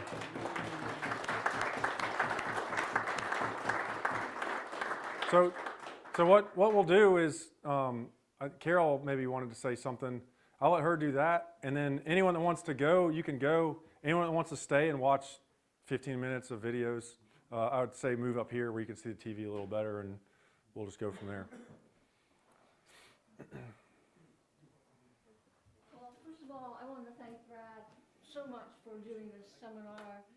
You did a great job. It was a lot of prep work and it was great. So I'm giving him another hand. And I want to thank all of you for coming today, and I hope you enjoyed it. I'll send you out an email. We'll send you a link to this video and then also PowerPoint. Mm-hmm. So we'll send that out too. And I might have a little questionnaire for you about this. Also, just one other thanks, and I had nothing to do with this today, but yesterday Brad said, can you video, or do you know somebody that might be able to video today's presentation? And I'm not sure you all figured out exactly how it's going to be shared, but it will be shareable in some form. And I called Keith Hale. I said, Keith, is there any chance you could help me? I've got my camera, and he says, sure, I'll bring my gear. How many mics you need? And he just showed me. Yeah, so thank you. Thank you very much. Definitely made this all possible with the recording, so. So, after the videos, if y'all wouldn't mind, some of you just help put the tables and chairs away. And then if you have food that you need to bring home, please bring that with you. And thank you again. Thank you, Carol. Yes, sir.